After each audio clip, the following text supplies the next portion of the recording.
And in this house, the most dire, horrible events took place.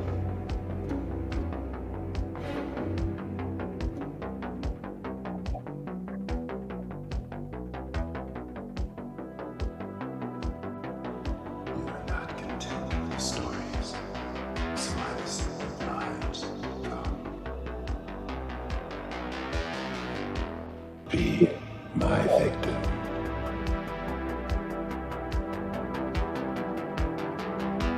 Through watching scenes of violence, through watching scenes of transgression, through watching scenes of horror. There's an enormous amount of sort of abattoir of excess.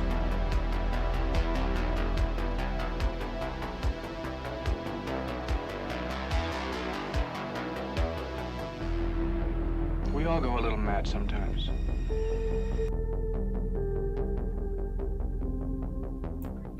We all go a little mad sometimes. Anthony Perkins, Psycho. I swear I've heard that somewhere before. No, it escapes me. Hey, y'all doing, folks? Welcome to Double Feature Horror Show, episode 41. Oh my lord, been nearly a year. Oh my! I know. We're gonna see in February the anniversary. Is that cool? I don't know. What's cool these days? Seems cool to me. I would say that is pretty mental. It's we're at 41 now. Only seems like, and actually it's quite cool because we've come like full circle now, because the first stream we ever did, talked about Scream. That's true. Yes. Which is lucky. Yeah, meaning this is technically a film I've seen before. Hey. Very unfamiliar territory for us all there, Haryan, if you're not being surprised with anything. But I figured this would be a good one. You know, this is one I absolutely love. We had a little thing back in the day, we'd try and get a Scream reference in every time. But it's deserved because this is super influential. It most certainly is. Yeah, for people who remember that first episode, we didn't do a film analysis. We did two topics, and one was me relentlessly shilling the good word of Blockbuster over Netflix, and the second topic was about, well, the film that we are all working towards, the upcoming Scream 5, aka Scream. And Sorry, you said Scream. I thought you dropped something on yourself. No, you said Scream, so it is. Thank you very much. We're not doing that, are we? No, that'll be the only time I do it, I swear. Oh, thank God. Mr. Gently Benevolent, good morning to you. Good morning. Don't worry, it's all fresh in here. But this is an interesting conundrum, because the idea of repeating content and not having anything new to say is something that's going to be kind of important as we go through the series. It's a question that we'll be asking ourselves: is what has Scream got to say? What's it covering? And that was a big concern about the upcoming Scream that is going to be released on, I believe, January the 14th in the UK. It was sort of does it have anywhere to go? And that's a question we'll encounter. Anyway, absolutely, yeah. Now, I am actually kind of excited about it now. I've got to admit, it is a new team. I'm willing to give it a chance. I've got my doubts, but I'll give it a chance. Now, I should also say that we're joined by a kind of first-time guest, sort of.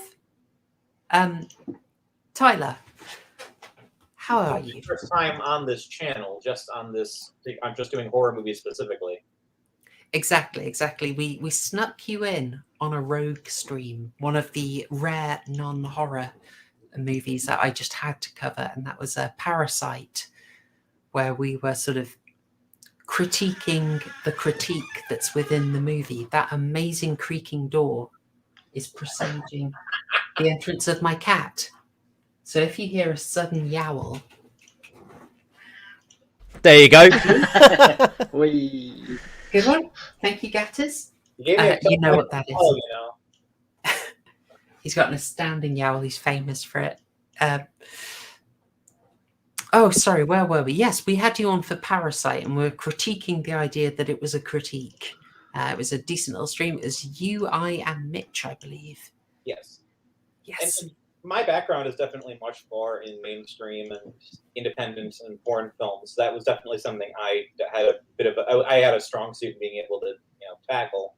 But not that not that I'm necessarily weak on horror films, but that's been something I've only kind of gotten into post college. I did not have a lot of horror experience up to as a for a kid growing up in my life circumstances. But now I'm starting to kind of get a grip on the whole genre. So this is actually my first time watching Scream, and it was a whole new experience.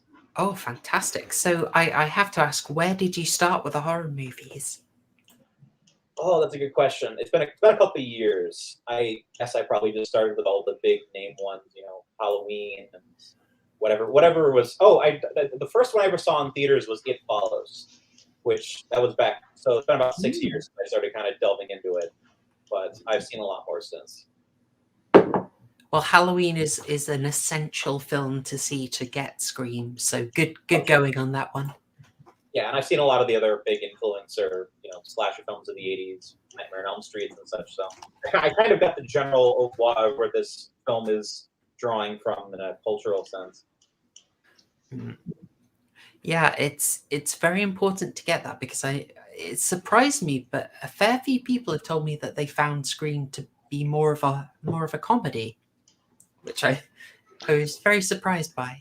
Which, to be frank, that was what I had expected going into it, because Scream is one of those things that has it's such a cultural icon of 90s film that you kind of get impressions based on other people that talk about it. So I thought it was going to be like a straight comedy, like Scary Story or something like that. Like, I thought it was going to be a straight up parody, and it's really not. It's kind of like a normal slasher film, just kind of broken down to its core elements, and then presented with elements of comedy just to kind of give it some humor to it. And it's certainly playing with the genre, but it's not like a full-on parody as I'd expect it to be.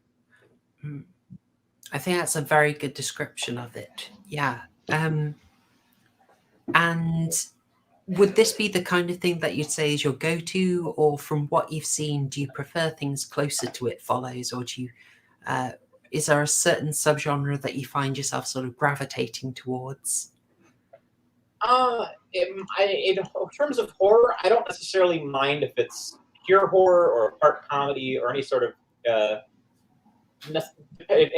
like specific tone. More so, I'm just interested in where the nature of the horror is coming from, because I think there's a tendency for just the genre to kind of fall into the pure grotesque, which is fun.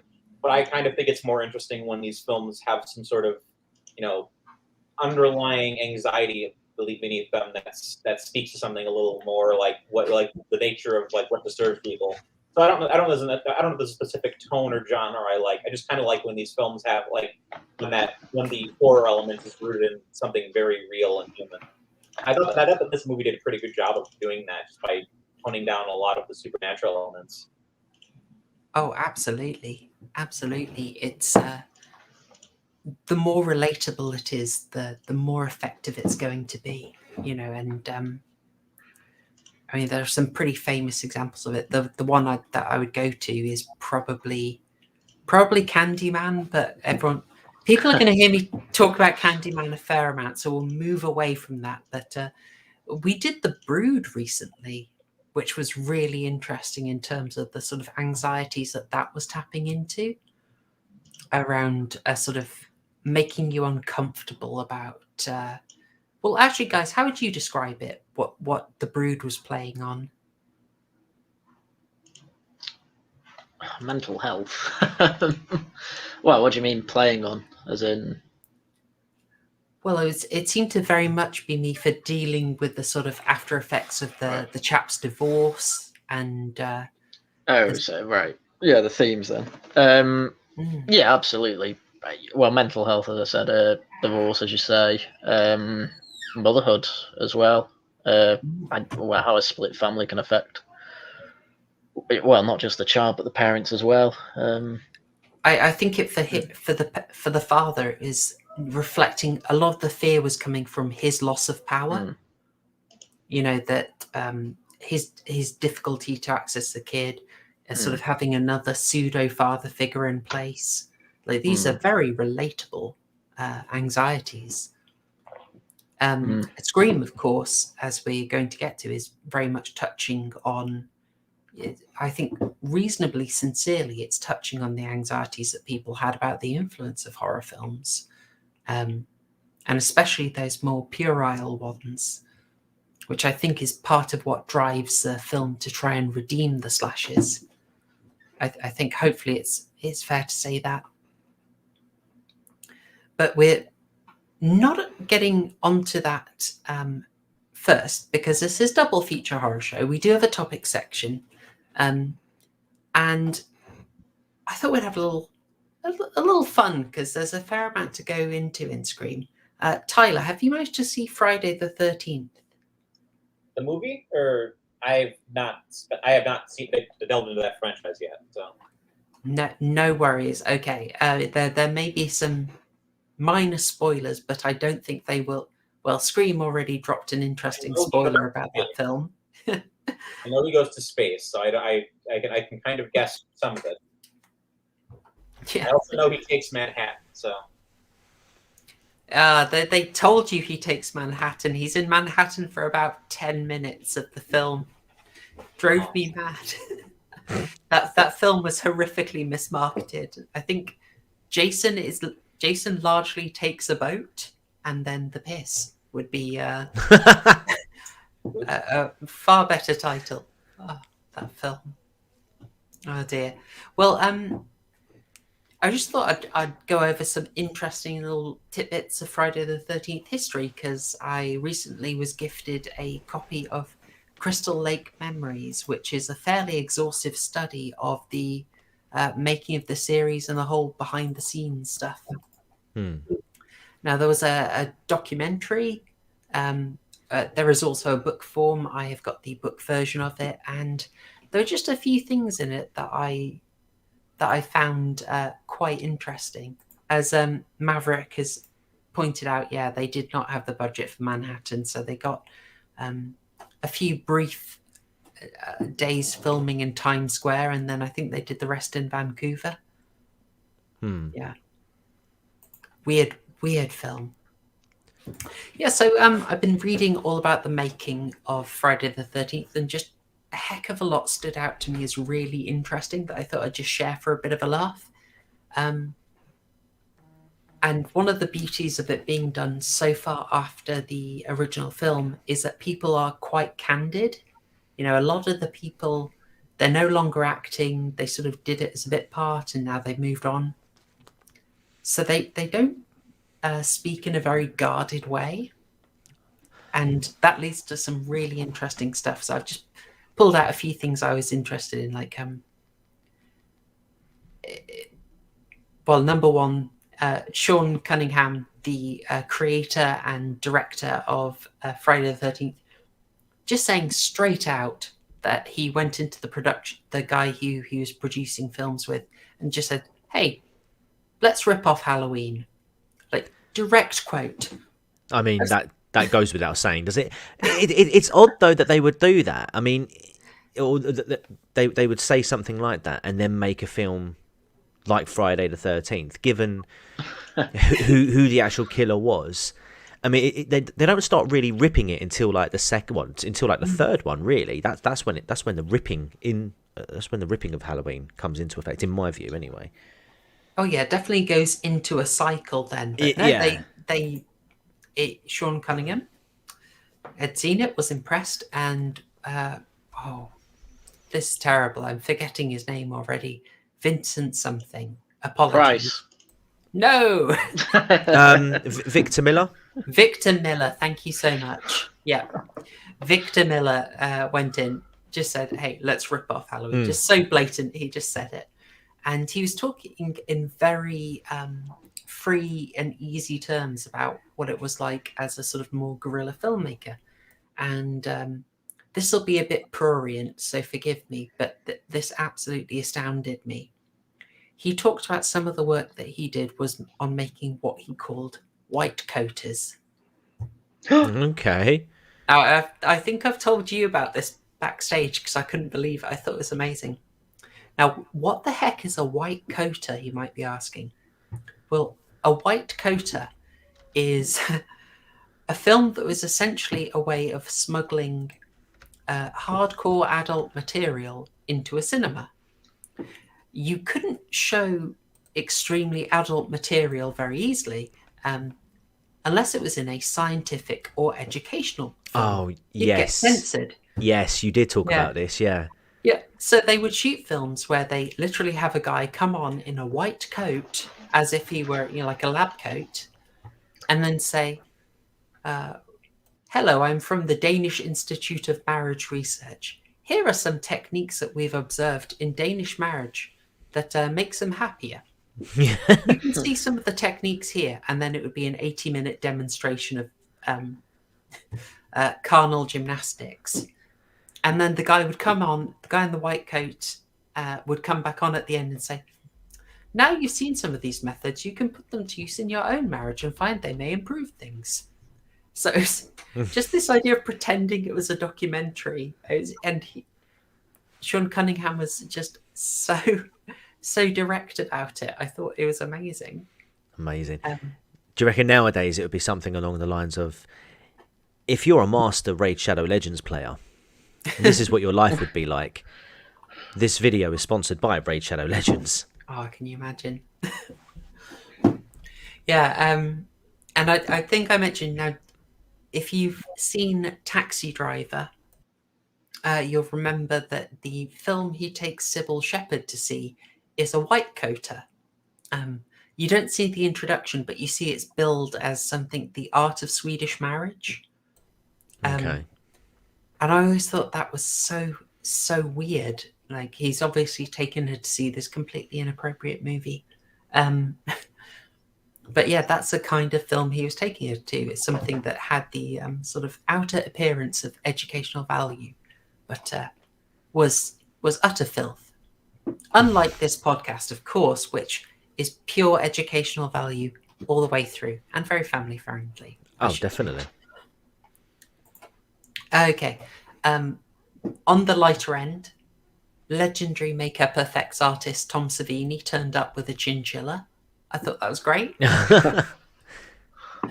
Turns up with his assistant Tassos and a chinchilla in a van, and that's just loaded with their makeup effects. And they basically decided to just camp out on the movie grounds to save money. You Amazing. get the feeling. He's such a legend, Tom Savini. We're going to have to go in depth on him because he's so interesting. But yeah, he and Tassos just set up a tent. They lived there in the woods. And then later they took over one of the cabins and they just made the effects on site. I thought that was that was just kind of incredible. He came off the back of was it Dawn of the Dead, didn't he? He came off the back of that and then onto Friday the 13th, if I'm not mistaken. He had just done that, and so he's getting reputation for himself, a very well deserved one. I hadn't heard of Tassos so much. I do not have the book to hand, unfortunately, and I would need it to pronounce the surname. But it sounds like a really interesting figure. Now, staying on the matter of Tom Savini, he says that basically the reason he did not come back to do Friday the 13th Part 2 is that he really didn't like the idea of Jason coming back and being the villain. Yeah, he wasn't the only one. Trying to think. Sorry, there's quite a lot of noise here. Bear with me. I'm going to mute for a bit. Oh no. What's that? Okay, I'm going to power through it because this might be a while. Would you believe me if I told you there was a Santa parade outside? Yes. Amazing. He's called Father Christmas. Keep that bad boy playing. Yes. There's a Father Christmas with a large number of helpers going around touring the village, presumably to familiarise himself with it before before Yeah. the big day. Are you gonna lean out the window shouting "Bar humbug"? No, but I'm not going to go down and donate because, gosh darn it, he knows I stream during this time. I know, right? How This is inconsiderate. awful. He sees you when you're sleeping. He knows when you're awake. He knows when you're live streaming on Tuesday nights. So she be quiet for goodness yeah. sake. Exactly. Yes. It was Steve Miner. It was Steve Miner who disagreed with the concept of Jason being the killer in the sequel one. In the sequels, in fact, he thought it was idiotic. Just looking up now, he said he wasn't your villain. He was just a figment of someone's imagination. However, he still went on to direct the next two Friday the 13th movies, starring Jason as the villain. So obviously he wasn't that fussed about it. Well, it was his opportunity. Steve Miner was pretty much a gopher, a jack of all trades on the first one, and so when they offered him the opportunity to do his own movie, he had to go for it. Yeah. And the last thing that I really wanted to share, because it's such a weird thing. I have no idea why it would be in the book or why they would why anyone would share this. But during the making of Friday the 13th Part 2 on their fourth Jason, they'd gone through four people playing Jason by this point. How can I put this? Jason Voorhees got laid stealing a toaster. Was it a 2-slice or a 4-slice? I don't know how good the date was. So well, if it was a 4-slice, worth it. 2-slice, degenerate. Yeah. I'm very anti 2-slice toasters. Fight me. No, you might think it's economical, but you are losing so much space. You might as well get the 4-slice. I mean, how are you going to fill a toast rack? Exactly. Yeah. So he was the actor who was playing Jason was in with a mate. He had followed the lead of many cast members and was just living in one of the cabins on set to save a load of money. And he decided to make it more homely. So they went to a larger, I think you'd call them a box store, like a Walmart or something. And went in and was low on cash and just decided to start boosting stuff, including a toaster. Amazing. And so his mate was paying for some stuff and he was just going to walk out with it. And he got stopped by, as he puts it, an attractive assistant who's like, I think you forgot to pay for that toaster there, sir. And he says, you know what? I'm Jason Voorhees in the Friday the 13th movie. You know, you let me take this. You can come to set next day. And she was like, oh, okay. And then she had a little tour of the cabin and nick the toaster back. Oh, I would love it if she did. That'd be pretty cool. Going above and beyond. Yeah, I just thought that was the weirdest little anecdote that he put in, but he's very pleased with himself about it. He's like, I got the toaster, I took her back, and I got laid. Nice. Thank you. That is now in movie history. You know, Betsy Palmer as well, Mrs. Voorhees. I don't know if it comes up in the in that documentary thing you got, but she said if it wasn't for the fact that she was in desperate need of a new car, she never would have accepted the role of Pamela Voorhees. She actually called after she read the script, apparently she called the movie a piece of shh. Yes. She does not have a high opinion of it. No, she's softened over the years apparently, but I mean, just I need a car. This script is awful.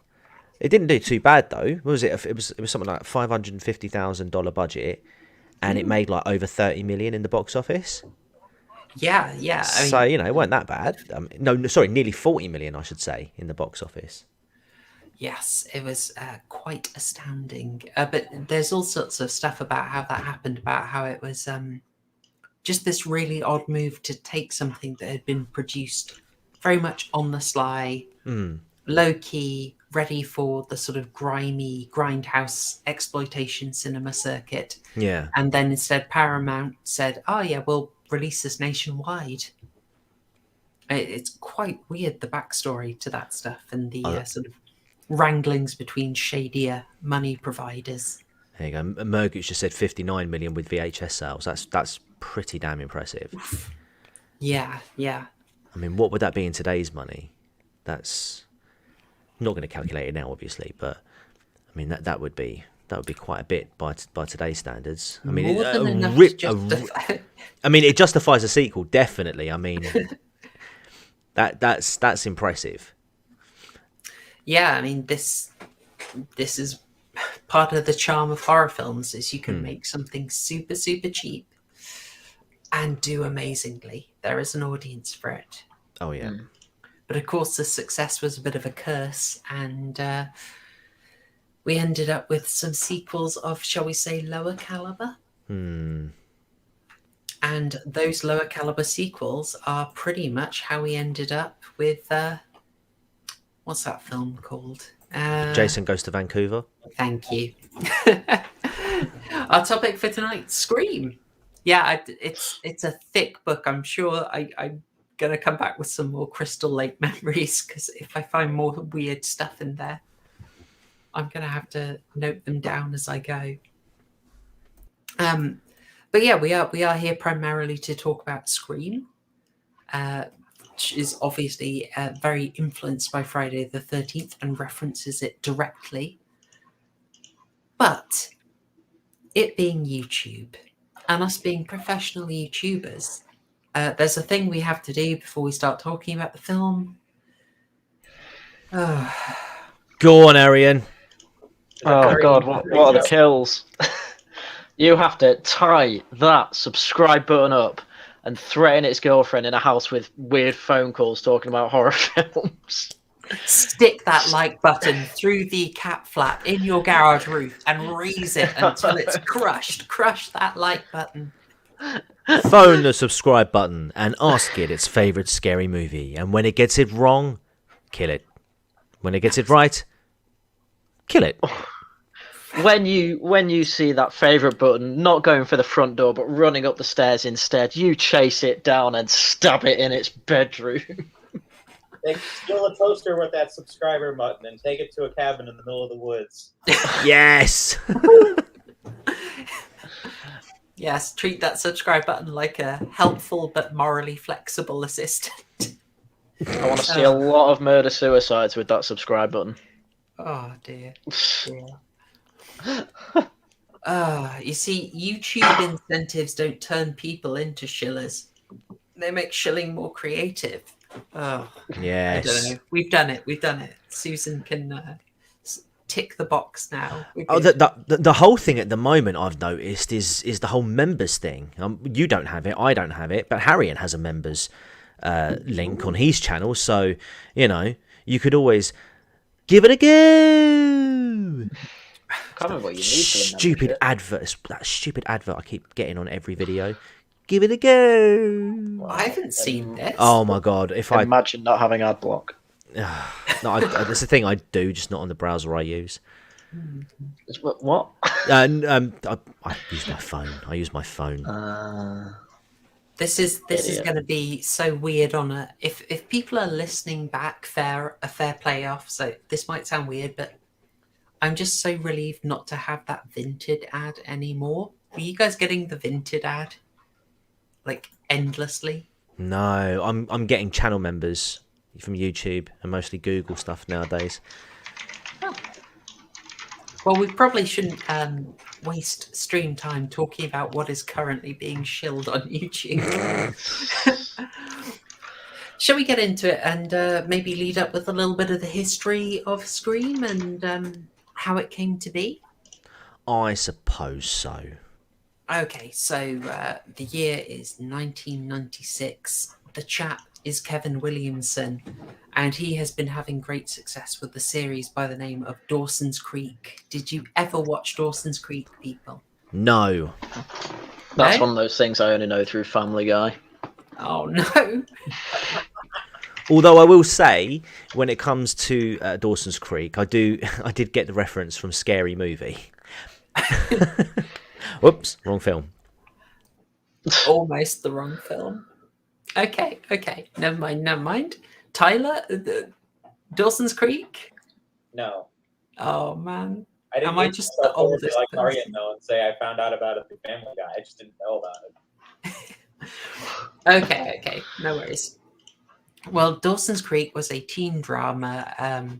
Yeah, see, it's not just me. Fez has seen it. You know what I'm talking about. Mergu, you've seen it as well. Brilliant. I love that, unfortunately. I will take that win. I don't want to Still a wait win. for our lives to get older. That's So how is- Peter does the theme tune. As well as being notable for the interesting ages of the cast, Dawson's Creek got a lot of attention for being extremely genre aware. So it's basically filled with characters who are super into movies and they only reference other movies. So incredibly cine literate, sort of a pre-Joss Whedon style, I think it's fair to say the dialogue had. And this was a big success. It got lots of interest, and Kevin Williamson decided that he would start making movies. He set up a script for Scream, originally titled Scary Movie, and this generated a lot of interest.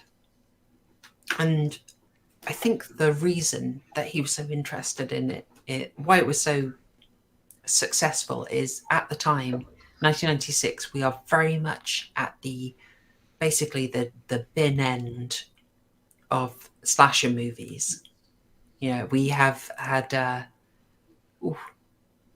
it was 2 years after Jason Goes to Hell, the final Friday. It was 4 years after Jason failed to take Manhattan, besides this brief 5 minutes of footage that they got that you feel ripped off by. Okay. And Nightmare on Elm Street was well into the sort of crummier end of the sequels.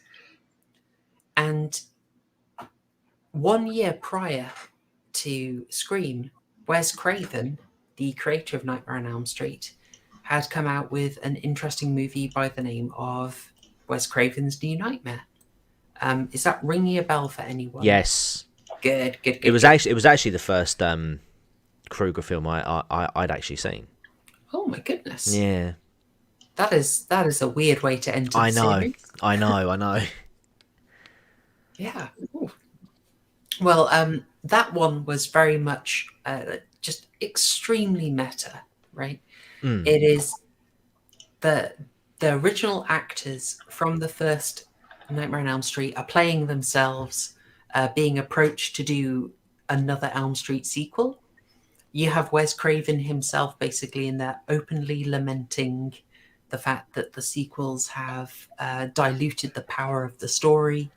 And so he's openly telling you, as himself playing himself, that the sequels have let it all go to heck and back, and that he wants to make Freddy scary again. So it's really interesting that he makes that film, and then the very next one he does is Scream.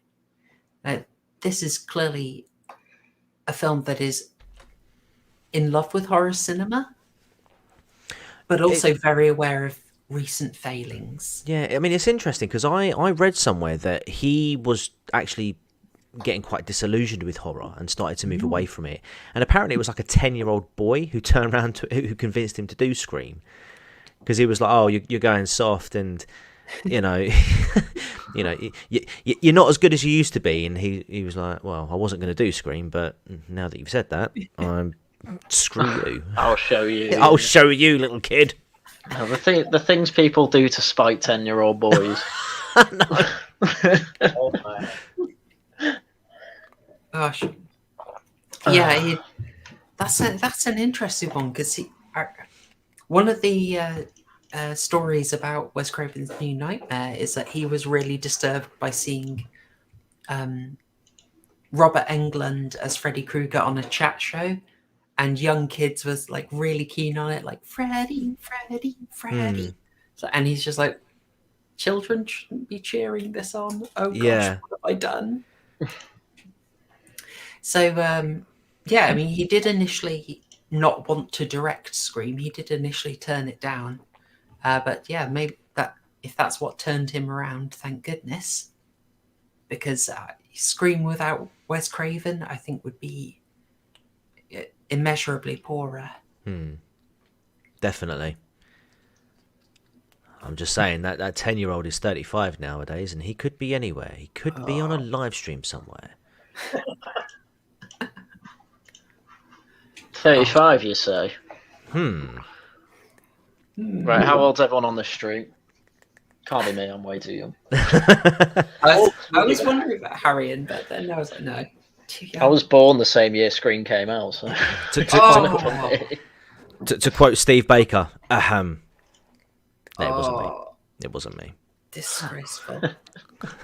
Disgraceful. Well, you have raised an interesting thing. Something I probably should have said earlier is, yeah, this is the 25th anniversary of Scream. In fact, we are 1 day off. 1 day off. It was released on the 20th of December, 1996. So there you go. We're officially reviewing another Christmas film then. Yeah.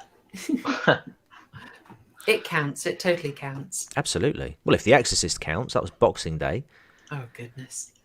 Die Hard. Yeah. Yeah. Let's not dredge up that debate right now. No. Gosh, I mean, it. Before we get into it, I mean, it is worth mentioning that I think, famously, the release date did help Scream a lot. I mean, it would still work well regardless, but I think it got big box office attention because it was coming out at a time when traditionally there wasn't anything for horror fans. And so when they had something to, it helped. It was pretty much the only horror game in town. So obviously people flooded to it. And then when they found out it's an amazing film, it does not hurt. Yeah, that's it. Merc, you're giving me loads of... You give me all this 90s nostalgia. It's it's lovely. It's lovely. All right, shall we? We should probably start on the film itself because there is a fair amount to do. And I don't, we have to do the iconic stuff, don't we? Opening scene. Or not. Opening scene. This, for me, ultimate subversion. I remember when I first watched this, because obviously, I mean, Drew Barrymore at the time was quite big at the time, and her face was all over the promotional material, and you're thinking, oh, she's going to be quite a central character. And I suppose in her own way she is, because of the way that because of how early she goes out. You just aren't expecting it. That for me is a massive shock. We should probably do the essential thing for a film 25 years old. Oh, spoiler alert! Spoilers, guys. Spoilers. I know. Look, the film's quite recent. It's only recently came out, so you might not have had the chance to watch it yet. But spoilers. There we go. That's it. Cover up Haryan. Oh no. Haryan been cucked by the spoiler section. Oh no. Terrible. Oh. But yeah, I still remember to this day the first time I watched this film, and we are talking like 25 years ago now. When the opening scene happened and you got Drew Barrymore, you're just like, nah, she's not gonna die. She's not gonna die. Hang on, what's going on? No, wait, what? Wait, no. Oh my god. No, the whole thing just builds around her. So I mean, yeah, subversion from the outset, incredible. Because you think she's going to be the Heather Langenkamp, or your Jamie Lee Curtis of the franchise, and it just completely blows that out the water, like in the first sort of 15 minutes of the film. It is a multi-layered guessing game. You like. Let's face it. From Halloween onwards, we've been very accustomed to the fact that you probably get a quick death scene right early on. Something for the trucks, and that's fine. But then on the other hand, it's Drew Barrymore. She's the biggest name in the film by quite a way. So you've got a guessing game, and then there's also the fact that they go far beyond the typical death scene, don't they? Yeah, it's way longer. Oh yeah, yeah. I just want to sort of say something here. Gently Benevolent says, so you're saying they Ryan Johnson her teabag? No, because Wes Craven knew what he was doing. Well, yeah, I was going to say no, because the subversion wasn't just, haha, you're an idiot for caring about what's going to happen in this film. The subversion was actually something clever and absolutely, yes, had depth to it, rather than just, nah, you're an idiot for caring about Rey's parents. I could go on about Star Wars for 2 hours now, but I'm not going to. Only 2 hours, lightweight. Yeah. True. I mean, this is instructive. This is instructive because we would be here for, eventually Mauler would be pulled in like a gravity well. If we went into every single detail, he wouldn't be able to avoid it. But we should talk about how this does set things up. It does challenge. This is worth discussing because we're playing off a trope. We're starting off with a very strong trope of the early kill. But most of those characters, they don't get much screen time. They're not there with much history. They're not there with much depth. You largely don't like them. Let's stick with Jason Takes Manhattan as the example. You've got a couple stooping on a boat, quick bit of boobs, and then they're offed after dropping a little bit of exposition about Jason. It's very perfunctory. This takes its time. Yeah. And you end up liking Casey here quite a lot, I think. Even though she's quite prepared to cheat on her boyfriend. I hadn't thought of that angle. Do you think Ghostface had a chance? He was well in there. she was loving it. I mean, who wouldn't love that gritty voice? Which, I might add, was only meant to be a placeholder and dubbed over at a later stage, but was decided to be kept. But yeah. I did grow up properly in the 90s. How common was it that random strange men would call up women and talk about Haryan horror films? How many girls did you scare, Crime Guy? Way too many. No. With this tactic. And I'm talking to someone who got his girlfriend by saying, "Hey, you look like you enjoy rocks on Twitter." So I don't think it's completely out there, but she seems more, considering at first she puts the phone down and then she's like, "Oh, okay, I'll talk to you." Tee hee hee. Maybe I just don't understand women. My girlfriend can attest to that, to be fair. So it's a little hurdle that it needs to get you over. You would find yourself. I mean, Tyler, you must have found yourself asking yourself just sort of, wouldn't she just hang up? It doesn't start threatening enough initially. It sounds like it could just be some guy calling. It might be like a wrong phone call or something. And the progression is kind of where it gets its tension from. Slowly, it just kind of starts dropping these hints that something bad is about to happen, but it doesn't happen all at once. Well, it's all going well. It's all going well. Because like you said, it's quite an innocent sort of situation to begin with. Oh, wrong number, never mind. Oh, I phoned the wrong number again. But almost in quite a flirtatious way, and she responds to that positively, and then they just start having this conversation, and it's all going nice and well, until he turns around and says, "I want to know who I'm looking at," and then she's like, "What?" And he's like, I want to know who I'm talking to. She's like, that's not what you said. And that's when it starts to go a bit pear-shaped from there. Yeah, they have hooked you in at that point. Yeah. It's beautiful, and they've got everything in, you know, it's cine literate, and also Casey is basically the stand-in for you, right? When you're watching this, you're probably at home getting ready to watch a scary movie. You know, she's us, really. Of course we can identify with her. Yeah, I mean, I also only eat popcorn at the movies, so she's got me there. I am literally Casey. I knew it. Hey, how'd you like rocks? Wait. So, I'm just gonna mention it now. Unfortunately, nowadays when I watch this film, it's impossible for me not to see scenes from Scary Movie. So when she's setting the popcorn up, I can't help but think of that popcorn in Scary Movie. That's literally like blown up to the point where it's like taking over the entire kitchen. I can't get that out of my mind. You've got to see this scene now. But there's just things in it that you just can't unsee. And I'm sure as other scenes, as we talk about other scenes as we go on, I guarantee I'll be like, yeah, okay, I can talk about this bit here. This is comparable to this. This is, you know, it's Scary Movie was probably one of the best spoof films of that particular time or that particular era, where they covered an original film so well that it could literally... Yeah, I am thinking of Carmen Electra. Why? Who wouldn't?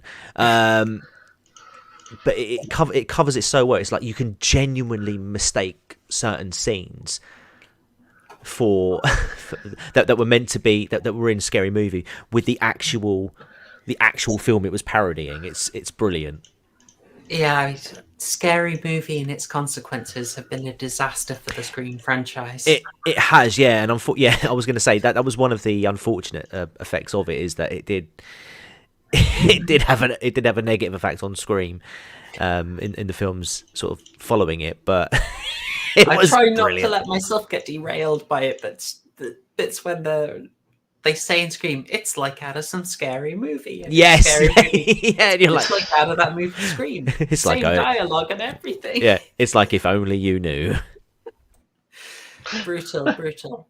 No, I should mention still on this bit, we are not going to go beat for beat in this film. We would be here for forever, but did any of you manage to do the extra credits watching for this? I will not judge you.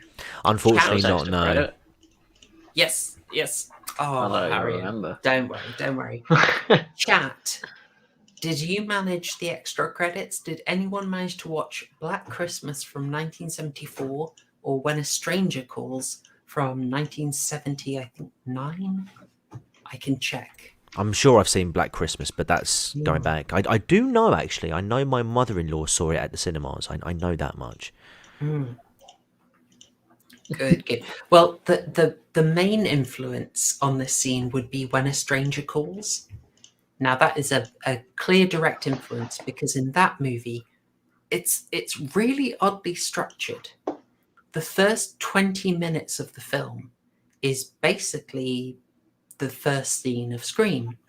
It is all set around a babysitter receiving calls from a very creepy voiced dude. Right. And it's really quite patient. It takes its time, it builds up. And it was so effective. It's very telling that when they ended up remaking When a Stranger Calls in the first sort of wave of Platinum June remakes, they didn't do the whole film. They just basically did the first 20 minutes and stretched it out to an entire movie. Right. Not Hugo Weaving's finest hour, I've got to say. Sorry, I just had a quick look at the Scary Movie spoof of this bit. And when she's on the phone and he's like, "Oh, you know, I'll stab you or whatever," she says, "Oh no, my boyfriend's black and I'll beat you up."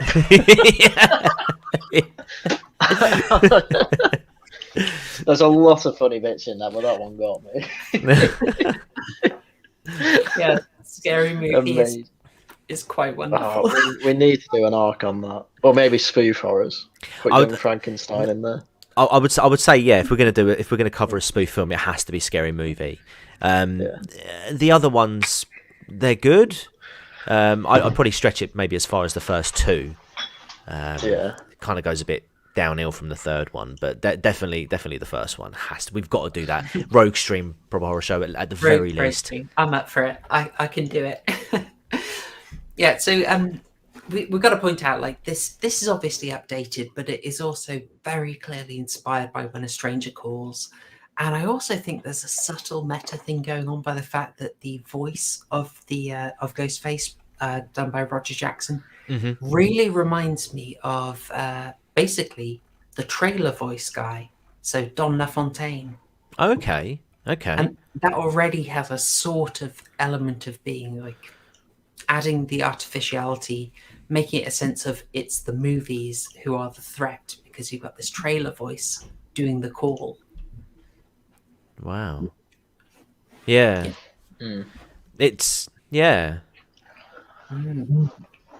going to stop watching that Scary Movie clip so that I don't spoil it for when we inevitably cover it. Yeah. Save it. You'll enjoy it. You'll enjoy it. But as well as the sort of deeper stuff, there are cute little digs in here as well. Like, did everyone catch the joke about the Nightmare on Elm Street movies? No, I've not seen Nightmare on Elm Street, to be fair. Okay. Oh, So it's just when Casey's being asked what her favorite scary movie is, she's like, Nightmare on Elm Street, and then says that Ghostface says he's heard of it, and then he liked it, and then she says, "Yeah, it was good. The first one was good, but the rest sucked." So basically, the one that Wes Craven directed. I caught that. Yeah. Very good. Very nicely slipped in. And also, you notice they were talking about Halloween as well, and then they slipped. Yeah. Absolutely, a film that will be very influential on this. But of course, it moves into a scarier place, and the tension really does rocket up here. The bit, I mean, it's quite iconic, this bit where her movie knowledge is put to the test. It really does become very sinister here. And I think that the trap around Friday the 13th is a clever one. You know, it got me, certainly, when I watched it the first time, terrifying number of years ago. Not 5. I rented this on VHS in 1997, I think. So. Let me guess, Blockbuster. No. Oh wow. Can I just mention as well, as you talk about that, I did get a massive nostalgia kick when I saw Drew Barrymore holding actual videotapes. Oh, absolutely! The VHS presence is glorious in this film. I was there like, okay, boomer. Yeah, it made me feel quite dated at that point. I was like, oh, at least DVDs weren't out for another year or two, I think. Oh, I mean, the age of the technology in this is quite telling. Yeah. Hey, Slim, how you doing? And I mean, not just the VHS, but the computers as well. Yeah, that really stands out. Yeah, the old Sony cathode TV. Absolutely, we have some massive monitors here. You know, good days. Tyler, I was wondering, how did you find this scene?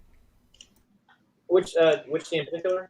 So this the case. So the whole Casey sequence. How did you find it when it pivoted to being more sinister and going for the scare? I mean, the transition works. I mean, I probably wouldn't work as well if they just immediately went hard and just like, you know, have the scary monster villain walk and just jump out of nowhere and suddenly just start stalking her. But the tension really makes it hold, and especially as with the slow reveals of, you know, the boyfriend is tied up outside the door. Spoilers.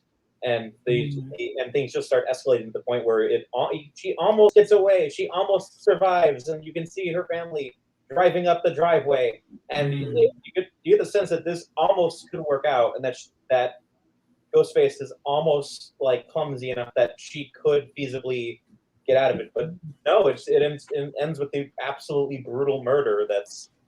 It pays off beautifully. I obviously I don't have any sort of nostalgia for Drew Barrymore, so I wasn't necessarily shocked by her death being the the shocking part of it necessarily, and say like the way Psycho does it. But I think it holds all the way up to the end, and obviously everything that happens ends up being the catalyst for everything else in the rest of the film, so it works perfectly. Yeah, I mean, at this point, would you say that sort of the star aspect of Drew Barrymore doesn't really apply in 2021? Like, you have to have familiarity with her in her previous roles for it to mean something. Which I compare it to Psycho because obviously it does the same thing, but Psycho gives you 45 minutes with that character before she gets killed off. But it's a lot of it's just kind of banking on, you know, previous knowledge, which is, it can work, but it's also kind of a double-edged sword because the moment that collective knowledge wears off, you have to kind of like all that's left is what's on the screen. Yeah, I do agree with that, and I do see your point as well, Horrorshow, when you mentioned about Drew Barrymore's effect, especially today.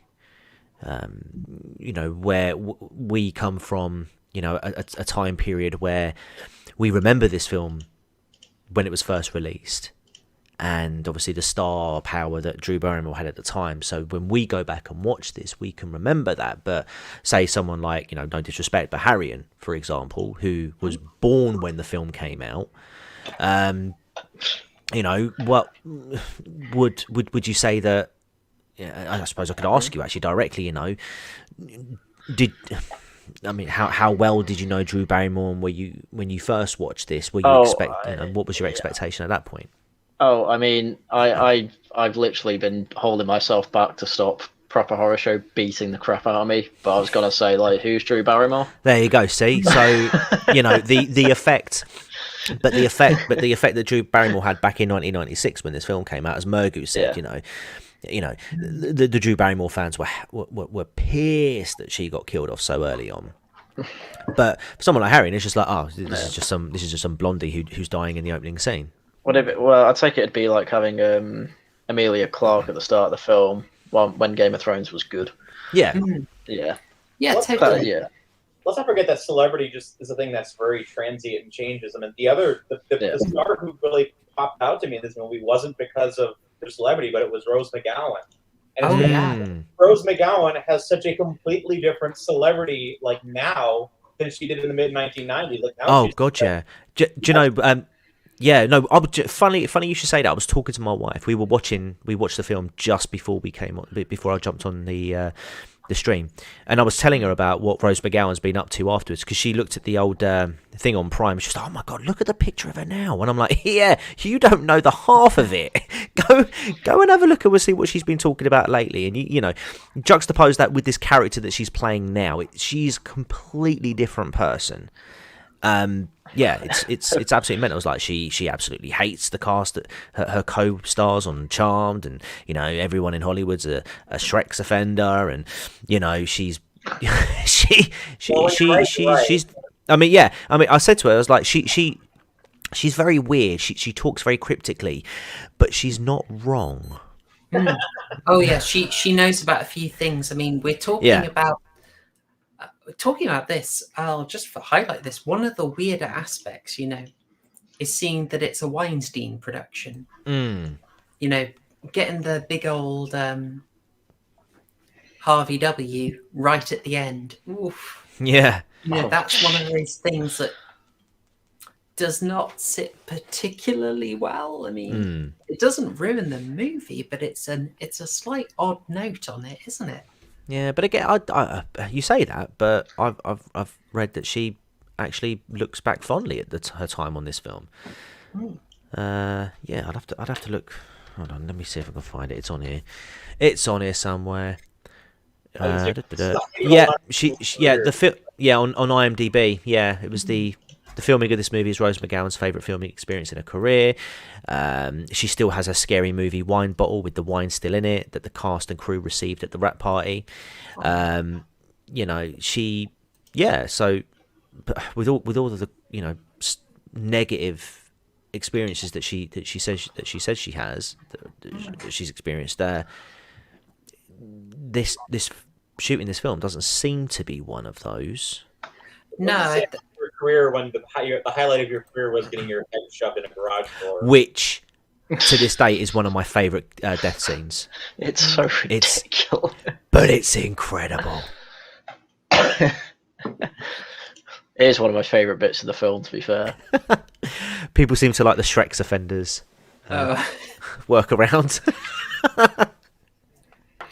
Yeah. Shrek is love. Shrek's doing life. Oh dear. Oh no. Poor Alice. Anyway, so what I was trying to get to is just this idea that, yeah, back in 1996, there's a celebrity aspect to this that was very much there that I think you can't carry over. And this happens for everything. And Tyler, I'm so glad you said Psycho. That's a good comparison, that. Yeah. It's an obvious influence, and Psycho is obviously quoted and referenced multiple times in this. We also get another more subtle reference to Halloween in this. When Casey's parents come back, the father tells the mother, go down to the Mackenzies. Yes. Yeah. Wonderful quote from Halloween. Yeah, it's a reference. The Jamie Lee Curtis turns around to the two kids one of the kids, kids, sorry, one of which she's babysitting, the other one of which is from another house, and she says, she tells them to go to the Mackenzie's house. It's a direct reference to that. Yeah, very nicely done. So it doesn't call a lot of attention to it, but it does work. But it ultimately this can't rely on celebrity, and it knows it. And what you're always left with is just what Tyler said at the end. It's just how good is the performance that we have on screen, and it's darn powerful. Like, this moment is absolutely iconic. Oh, yeah. It was also one of the ones that they had little difficulty with the censors over. The censors weren't happy with the very graphic shot of the knife going in, but they did say, sorry, we've got no other cuts of that. So deal with it. I mean, it's sort of the standard thing that if you're a big studio, you can basically convince the censors a little bit. You've got more bargaining power. Again, is anyone getting scary movie vibes? Oh, well, yeah, I was going to say private. Harvey Weinstein probably had a few private chats with people. You know. Oh, disavow. But yeah, this is so good. I think just for encapsulating. Probably everyone would say this, but this is just the microcosm of the movie. This is the encapsulation of it. Of you can improve slasher movies by having this deep knowledge of them, these great references, but having characters you care about, making them non-disposable. And you do. Oh, sorry, go on. Sorry. Oh no, and just then making sure that actually the deaths do hit home. Like this moment, this killing is actually brutal. The fact that you're reminded she's a daughter with parents, it does make it hit home and remind you this film is actually not going to pull its punches. No, definitely not. You know, it's heartbreaking, isn't it? That when she sort of turns the corner after she sort of wrestles him off after the first after the first stab, and her parents literally walk into the home. But by that point, he's sort of choked her and essentially like crushed her larynx, and she's like can't hear, and then like just you feel it. You sort of you have that sort of attachment to her character at that point, and then I felt like she was a really she played a really convincing, frightened teenage girl, basically. You definitely sort of bought into the emotion that she was portraying, and obviously, her parents, appearing genuinely concerned about her well-being, like what the hell's going on? Where's our daughter? And then, that bit as well when when they go to phone the police, and the mum picks up the phone and she can hear Casey on the other end, sort of like being dragged across the field. Yeah, he's like, Mum, and then she's like, Casey, and they're just like absolutely helpless. It's really horrific. It's so gripping. It's so gripping. Yeah, which it's a really weird mix of tone as well, because they're like obviously throwing both references and jokes in there beforehand as well. It's almost like watching the whole film in 10 minutes. Because that's kind of the tone of the rest of the film, just being meta, joking, references, all that, most of which I don't get. But so I'm just still appreciate it. Yeah, let's just see what Maverick said in the chat. Disgraceful, disavow. Absolutely disavowed. Shocking. Like my women like I like my Coke. I'm not gonna say the rest of that joke because it will get me. It's terrible. Banned off YouTube. But yeah, this is the microcosm. This is effectively saying you can be a slasher movie and you can be scary, but you gotta take it seriously a bit, and that's what it does. So, sliding in the little reference to the to Halloween with Run Down to the Mackenzies is a cheeky one. You might say it's not the best timed. Because you really want that to hit home emotionally as a really raw tragedy. But I think the average person is not going to get that. I did not get that, and I'd seen a lot of movies by the time I watched this. I did get it. Oh, really? When I first watched this film, oh, nice. I actually got it because I heard them say that, and I was like, where have I heard this before? And I was sort of going through the horror films that I had seen. Bear in mind, I was only like 10 years old at that point.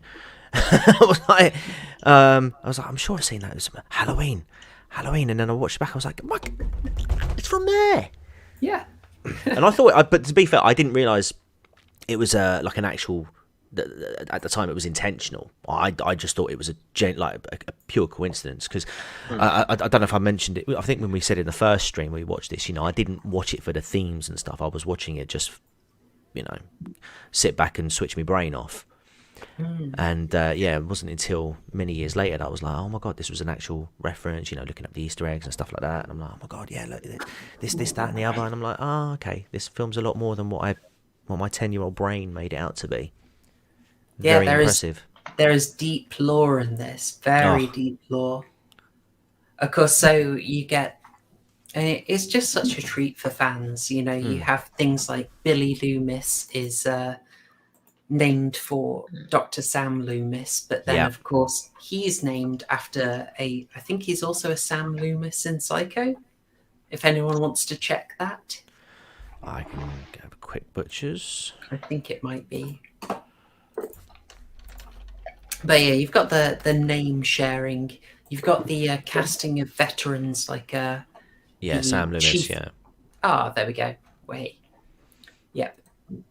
You've got veteran film casting here, like Joseph Whipp here as a detective.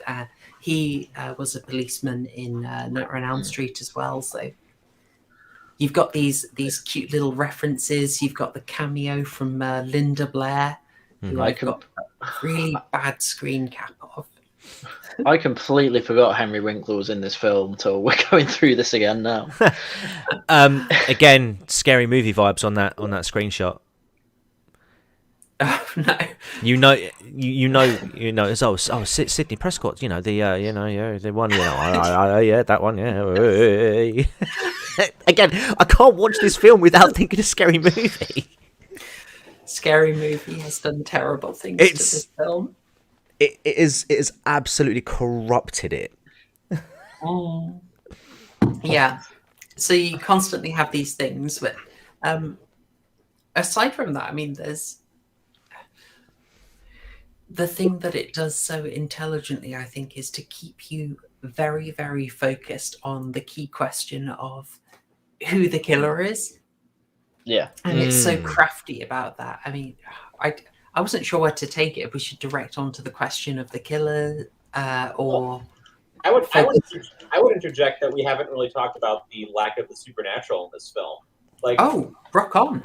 I mean, if you go back to and watch a lot of the the old slasher films, the one thing they all have in common is they all have supernatural villains, with the exception of the first Halloween movie, which is just mysterious. Like, every single one of them has a supernatural villain with some sort of incredible power set that makes them almost unbeatable. And this one is just got two guys. It's just two guys in a suit. It's not. There's nothing. His superpower is that he's a psychopath. And there's nothing necessarily special about it. So there's actually some sort of like grounded realism to the proceedings. Yeah, there are questions as to whether they can teleport or not. There are some. I mean, if you go back to the opening scene with Steve, the boyfriend who could kick their asses, the way they get him set up quite quickly on the patio. Reasonably, you could assume that one guy is setting the other one up, and the other guy is on the phone. So just it felt very quick for me, and also the way he gets gutted, it was very almost too quick, if you know what I mean. Yeah. This is a parody, so it isn't. It's not exactly realistic, but it's closer to realism than Yeah, I think that was and the way I see it is, I fully agree. It is obviously like grounded in reality. There's not a supernatural element, but I do think it was sort of like almost like a tongue in cheek sort of commentary on the horror franchise itself, because these people can sort of, even in other films like with. Like one we covered recently, the Silent Night, Deadly Night. Billy in that film, he displays like levels of superhuman strength before, like when he grabs that one guy and he sort of hangs him up by the Christmas lights with one hand.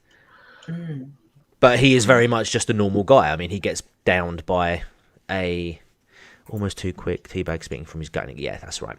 But yeah, it's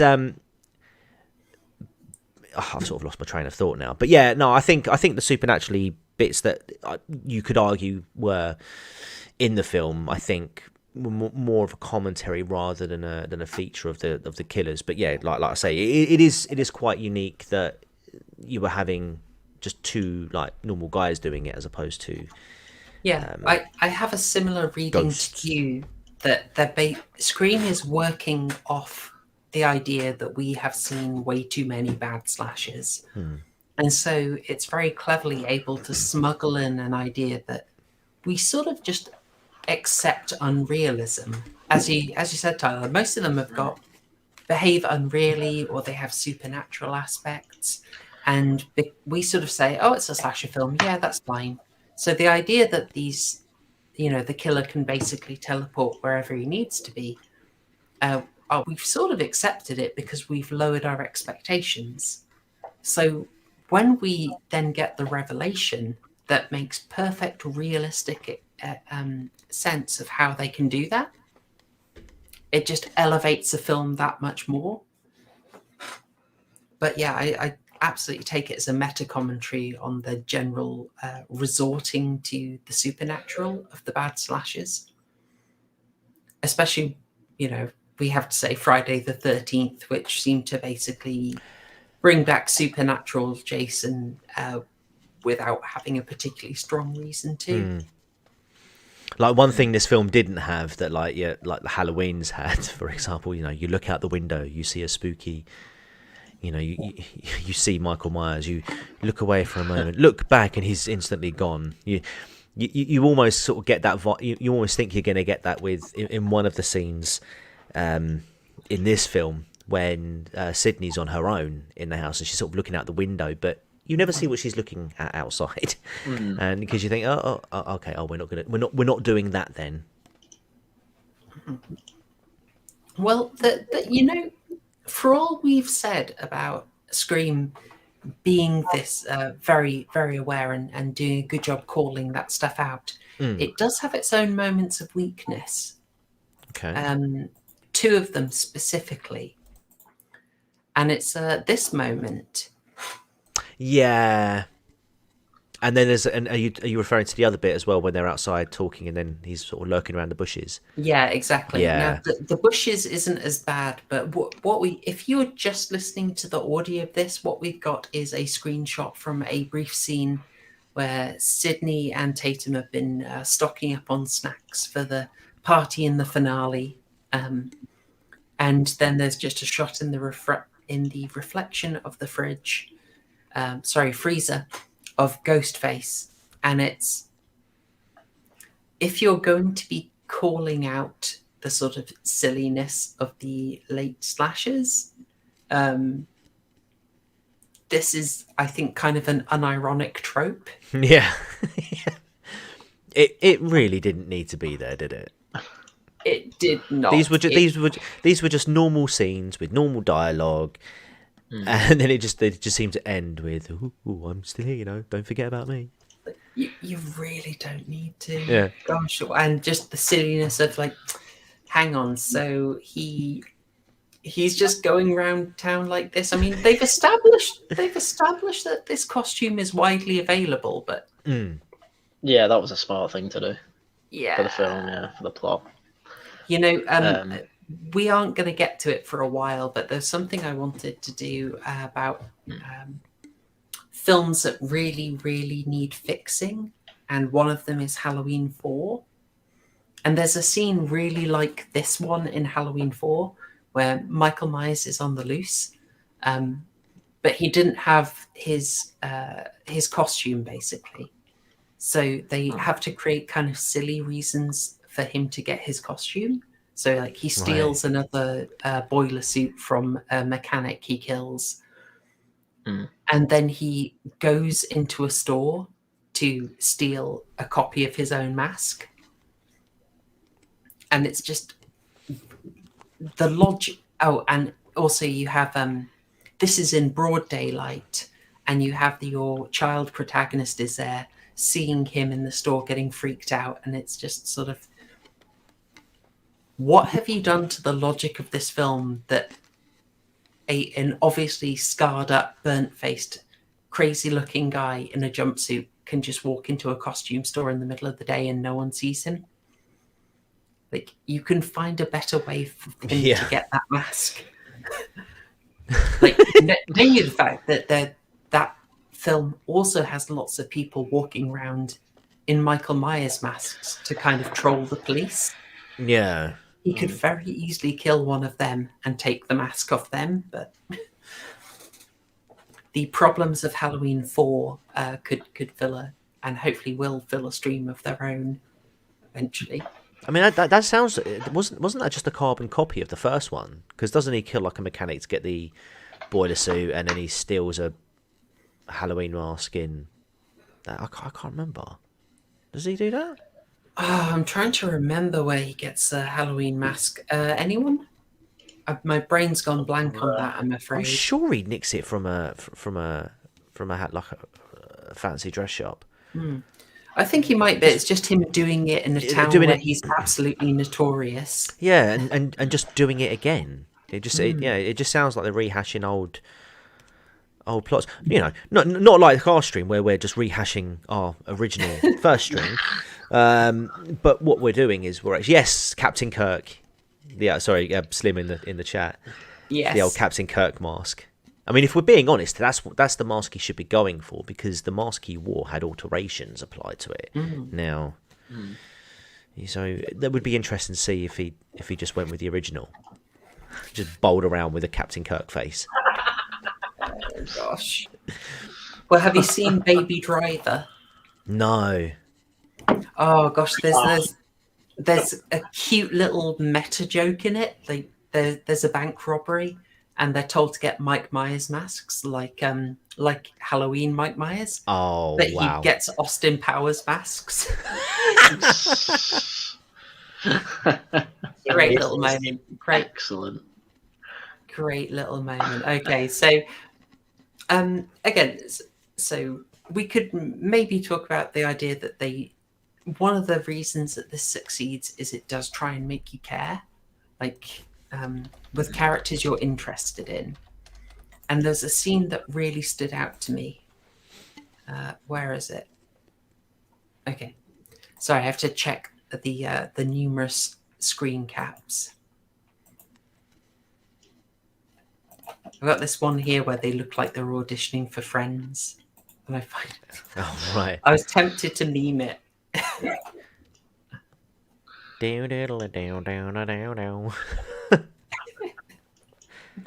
I almost wonder if it was conscious, you know.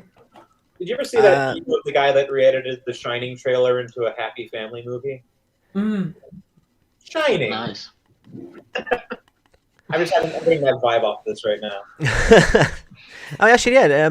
Friends would have been what? Yeah, Friends would have been around for a couple of years at this point, wouldn't it? Yeah, totally. Bloody hell. And of course, they had a connection. They certainly did because of Courtney Cox. Yes, indeed. Yes, indeed. So I wanted to, you know, we could go on forever about these characters, but we would risk incurring the wrath of Super Nanny. So we'll be careful. But something that I really appreciated on the recent watch is just, again, that effort to keep you caring. And there's a scene that I hadn't really given much thought to before. It is this one. The second scene between Gail and Sydney. So in this one, it's kind of easy to breeze past it. You know, it's they've had a confrontation already. They've got some backstory, and Sydney's already lamped Gail in kind of an impressive shot. Oh yeah, I'll send you a copy. Oh yeah. You know, it's a bit iconic, frankly. Even my the still I've got for it doesn't do it justice, I'm afraid. You joking? That was like a Falcon punch. That is amazing. It's a future Last of Us 2 meme, I swear. But I should have prepped that, shouldn't I? Why would you remind me of that? God, I've not even played them, but I know a lot of people like the first one. And then you reminded me the second one existed. Yeah. So we've got this scene. It says second meeting after this, and there's a nice free song. But it just struck me that this adds so much depth. You know, they are talking. There's already the tension because of the punch. But it's a scene that's serving so many purposes. So one of the things it's trying to do is tease out the relationship they have, but also Sydney is needing to reassess her entire understanding of what had happened previously. So namely, her mother's murder the year before. So very, very important part of the film. Now, when we've had this, and again, I'm assuming you've all seen it, guys. Otherwise, this is going to be an awkward stream for you. Spoiler alert. We've just had her boyfriend Billy arrested, and then she stayed over at Tatum's, and then had a call from the killer again. Scary movie. I told you, don't disturb me when I'm cleaning my room.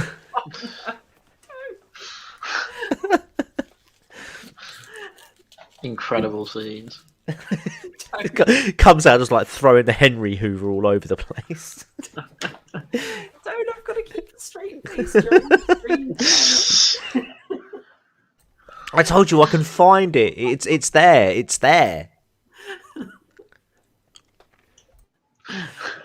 Even if I've got the giggles, darn it. So, part of the genius is they've got Billy locked up, and then she gets a call, and they throw you the question of, does he use his one call to the one call he's allowed to call Sydney and throw her off again? But then you later realize, actually, because of the setup, because of two killers, they can do it. So good alibi work. But the idea is it gets her doubting it. So she comes to Gail, and she's basically having to face up to the fact that she may be wrong in what she thought happened, and she may have sent an innocent man to jail. Not just to jail, but to death. Yeah, facing death row. Absolutely. Because Cotton Weary was getting gassed. Excuse me. Yeah. It's in the script. It's in the script. Yeah. Get it. Okay. He was I'll due believe to you. be executed. He was due to be executed by gas. Or Is that a thing?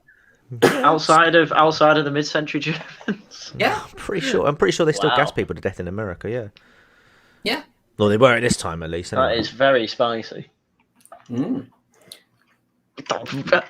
I've got to search that. I don't believe. You I mean, I have a look believe into you. that. I will say, oh no, this is not going to look good for when the MI5 look into my internet search history. Yeah, your YouTube suggestions are going to be weird for a while. Yeah. Anyway, so you have the scene. Basically, Sydney's now having some vulnerability. She's facing up to some doubt. And what I loved is you actually get this great interplay between two really clever characters. Like, you're not entirely liking Gail at this point. Like, she is established as someone kind of slimy and sleazy and, overambitious, right? I mean, Tyler, what was your impression of her at this point in the film? I'm trying to remember exactly what I thought of her at this point, but a lot of the character just came off as kind of vain at this point. Like, I didn't have a strong attachment to them very early on in the film, beyond just watching them kind of react to this very, real thing happening in their lives all of a sudden. But as individually, I can't say I necessarily had strong feelings about them. Okay. Oh, fair enough. Were you how about with Sydney in particular then? I mean, were you bought into the protagonist at least? She's more sympathetic than some of the other ones, at least, because at least she kind of feels like she's not, smug 90s Generation X, that kind of vibe that a lot of the other characters have for most of the film. She doesn't feel like a Clerks character, unlike some of the other ones. Yeah, she has got a lot more going on than anyone else. Definitely.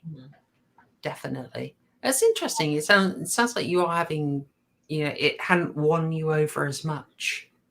The intro scene did, but a lot of these, just watching the characters kind of react, it feels real, but it also feels real in a way that's very.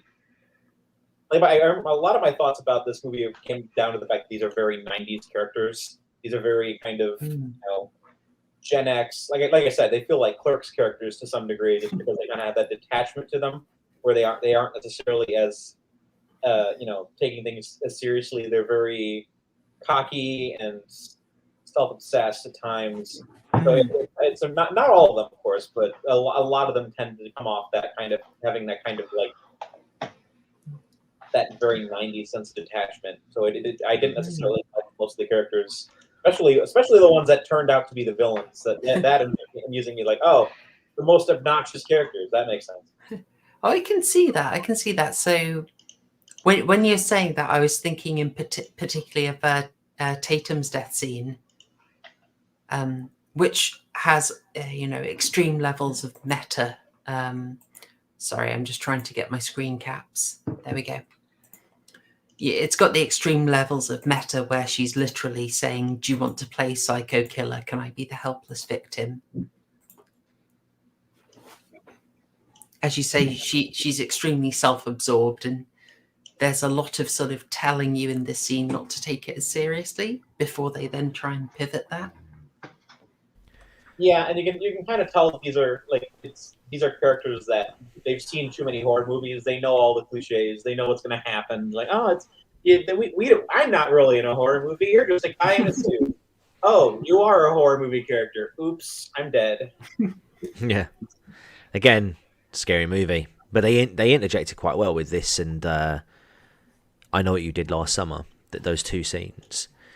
Well, it's quite interesting to compare that. Whereas, I think you'd be fair to point out that Tatum does a thing where she does say, "Oh, I'll play this role, you play this role," which is basically pointing out the thing, but maybe not doing as much with it. Whereas, if you would compare it to the first attack on Sydney, there she basically has a perfect formula to call out the formula. You know, she takes this call, and in a clip I've reused over and over on the channel says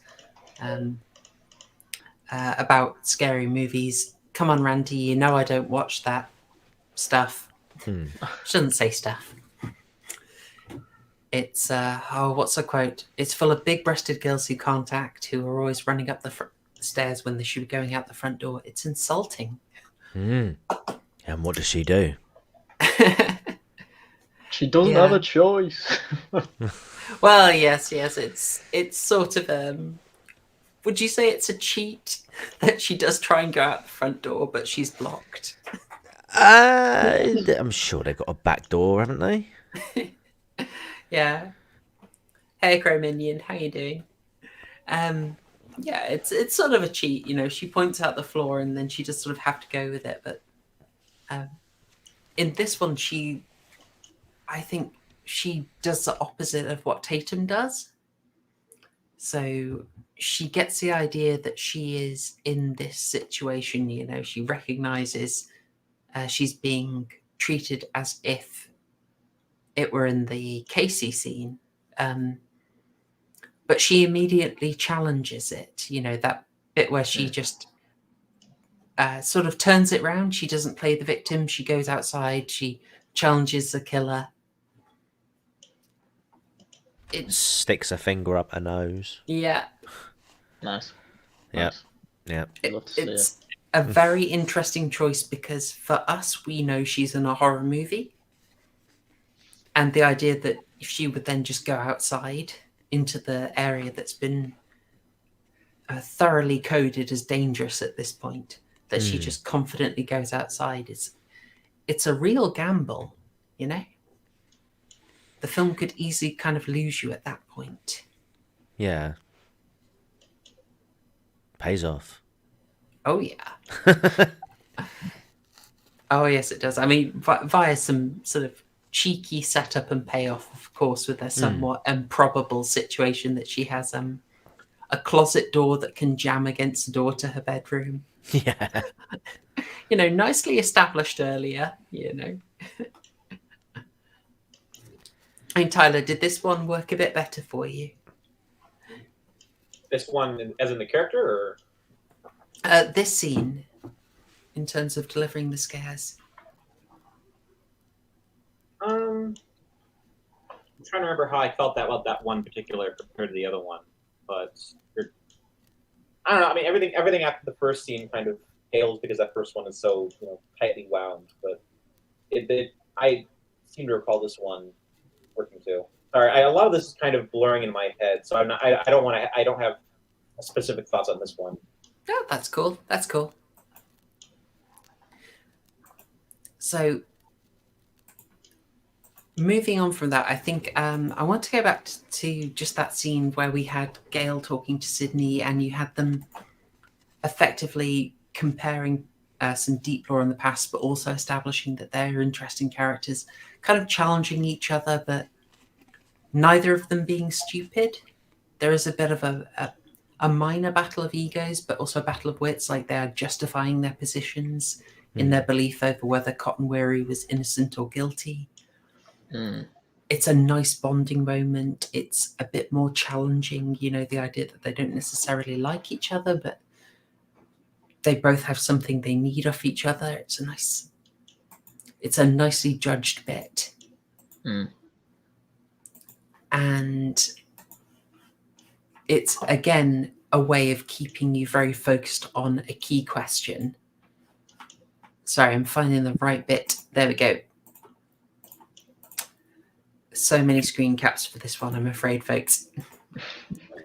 Don't apologise. It's a great film. I know. I could have. It is amazing. This is why I have to resist just going beat by beat through it, because again, it'd take forever. Exactly. Oh, definitely. Yeah. So I was just interested in the story bit of how they keep you focused on the idea of actually the killer isn't some monster. It's not some weirdly resurrected zombie. This is someone that you're going to be interested in. It's someone you should know, someone you should care about.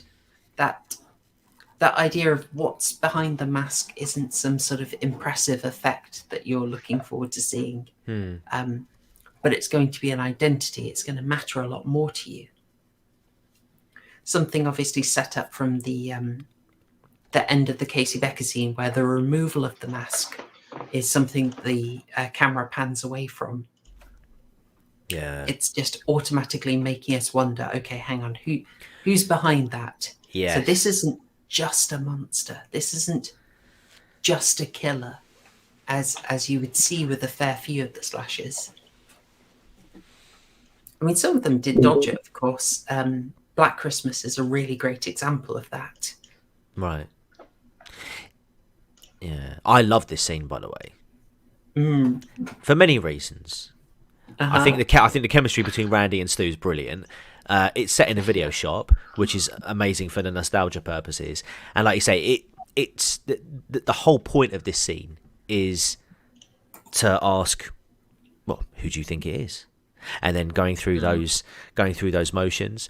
And I think just, the points that Randy makes, and then the little rebuttals and the questions, the follow-ups that Stu has. I think they both work off each other well. Especially when Billy's there, like chatting up to some two girls in the horror section. She's like, dude, should he be in there right now? It's almost like a cinema sin, isn't it? Yeah, but we don't play with our cinema sins here. No. We only steal good ideas. I mean, yeah, as you say, appropriate. It's cute. It's what you'd expect them to be talking about. Keep you focused. Like, who is a killer? This is something you should be thinking about, and then you've got the deep, the sort of, what's the? I do have the quote for it. And not just that. Why you get the quote? Not just that, but what you got to remember is, it's established that this is quite a small town. It was less than a year ago that there was a major murder in Woodsboro or nearby Woodsboro, and then you get this whole double murder thing. It's natural that if you're a close knit tight community and you've had something as tragic as a double murder as well as another murder, essentially three murders in the last 12 months, people are going to be talking. People are going to be asking questions. People are going to be looking over their shoulder thinking, can I trust that person? Do I really know my best mate from school? Do I really know them? So it's entirely plausible and understand, and rational to think that these conversations could be happening in places like that. Oh, totally. And it's feeling natural, and it's what the audience should be doing. It's with the extra level of, in this conversation, which would naturally happen, it's not forced in the least. You see the delicious stuff of Stu is already trying to work towards the outcome that they want, the idea that the father is guilty. Yes. And I absolutely love that Randy isn't buying it for a second. He's just like, yeah. It's just the quote I've got is, why can't the cops find her pops, man? And he says, because they don't watch enough movies. This is standard horror movie stuff. Genius. It's so on the nose, isn't it? Yeah, I love he is not buying it for a second. And then, of course, like Billy steps in. Yeah. Oh, I obviously have this, of course. Asking the real questions, you know. What about you, Randy? Yeah. Oh yeah. What would be your motive? That's the millennium. Oh, motives are incidental. That's it. Yeah. Yeah. It's an interesting one, though, isn't it? Because he sort of would that even work? Would it work if Randy had said motives are incidental? You know, no motive. Yeah. Because that is something that the film plays with, but I think ultimately rejects. It does. Yeah. Well, I mean, later on in the film, Sydney asks Billy, you know, why is he doing this, and he does toy with that. He's like, do I need a reason? Almost like he really listened to Randy at that moment and was like, yeah, no, I don't need a motive. Yeah, but I'm going to tell you a couple. How about this? And then starts going into them. But he does toy with the idea just to mess with Sydney's head. Oh, absolutely.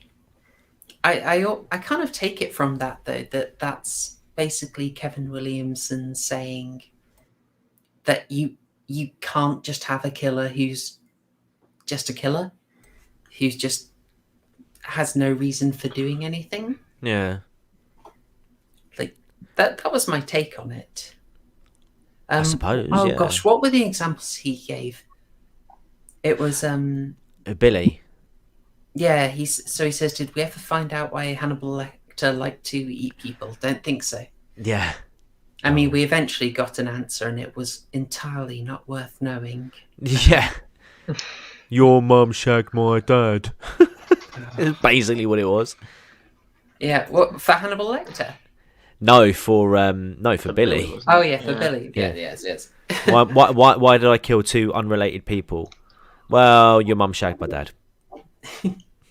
So. Well, you know. yeah. I mean, I took it as he got a thirst for blood and was nuts. Which, as far as killer motivations go, it's on the better side these days. Yeah.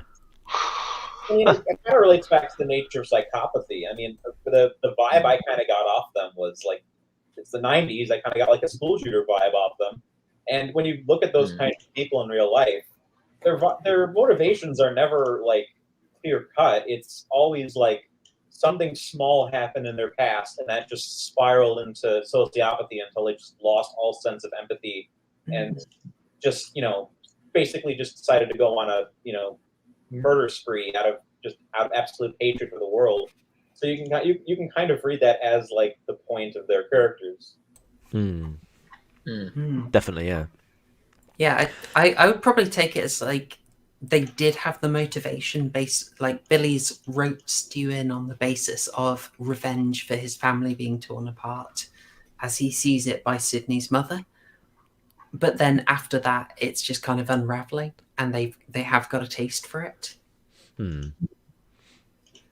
Plus, they have both have completely different motivations. One's clearly in it for the thrill. The other one's just kind of a follower who's just kind of being tailed around and not really. He doesn't have a specific reason. He's just kind of like the submissive one in that relationship. So he's just being dragged around. He's like, I'm socially awkward. I don't have a real reason to do this, but he's willing to do it. He's just, you know, clumsy and doesn't have any sort of forthcoming reason to do it beyond just being obedient to his friend. On that, there is an interesting thing. This is some deep lore. Now, I was only able to get this via a rather fun account by the name of Scream Obsessed. Really quite a fan of the series. He found this really interesting detail in it because, you know, we don't know all that much about Stu, but so he finds this thing where when Sydney's running through the house, she's running through Stu's house, right? And there are these weird dolls hanging up, sort of hung dolls. Oh yeah, yeah. And his interpretation was that, So these are stews, and that's indicating some kind of psychopathy, like just unrelated psychopathy. Okay. I mean, we don't get the detail on Stu, unfortunately. It is just Billy who offers. Hmm. And you can sort of ask how much it helps, but I think in a lot of cases, it is helpful that we get some kind of stated motivation. Well, this is it. I mean, for me, in this film, you got three characters who I would consider to be the most underdeveloped. You've got Gail Weathers, you've got Randy, and you've got Stu. And for me, I wonder if Stu's was intentional. Because, you know, because a lot of people are obviously talking about the rumours as to what's going to happen in this new one. Is it ever mentioned that he actually died in the house that night? I've seen that discussion. I'm not entirely convinced. Because the second one, obviously, we'll talk about the second one when we get into that. But again, it was more focused around Billy. The third one was more focused around Sydney's own family. The fourth again, you know. But there's Stu seems to be pushed quite to the, you know, he seems to be pushed to the side, and is forgotten in the subsequent films. I mean, I'm very I much know. hoping they don't go there. Like if we do get the a sort of sudden return, oh, Stu wasn't actually dead, it would be quite. I mean, it would just be Scream becoming what it mocked, and I think that is a danger that we've already had in certainly part 4. Well, I mean, but wouldn't that be the ultimate subversion? Well, this is it. Because it's never exactly, no. yeah. and would it be fair to say that perhaps Scream has the license to essentially become that because they are that self-aware as to what they are? Well, yeah. So could they not get away with it? But from an intentional point of view, I mean, look at some of the trailers that are coming out and like the advertisements for it. They're already making you think that it could be one of, you know, Dewey, Gail, or Sydney. They're making you think it could be one of them, and that on its own, that on its face sounds daft. They are leaning very hard on that. If tell you what, I'm going to get the poster up. Yeah. It did make me kind of think of that. Oh, I'm just being a bad film, ironically. Well, yeah. What I'm thinking is, it'd be like The Boys season 2, where throughout the whole season they're like, "Oh, this girls get it done stuff's really cringe and won't work and like ignores good writing and things like that." And then at the end of The Boys season 2, they unironically do that in the last episode. Yeah, and it's kind of like, "Oh, look, we're self-aware." It's like, no, this is garbage. Stop it. You were supposed to be the chosen one. I think the issue with that was that it was setting you up for being like, hey, look at this character who's mocking the wokeness. Turns out she's actually a mid-century German. Oh, the old 1-2 punch on that. Like, oh, okay, all right. Yeah, EFAP did not let that go. It was just so funny.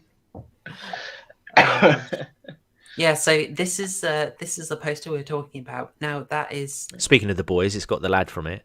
It has. Yeah, it does have Huey. I gotta say, it's kind of. I love the look of it, and my problem is with the killers on the poster, which invited the obvious. Like, yeah, it's guy in the mask. Duh. Yeah.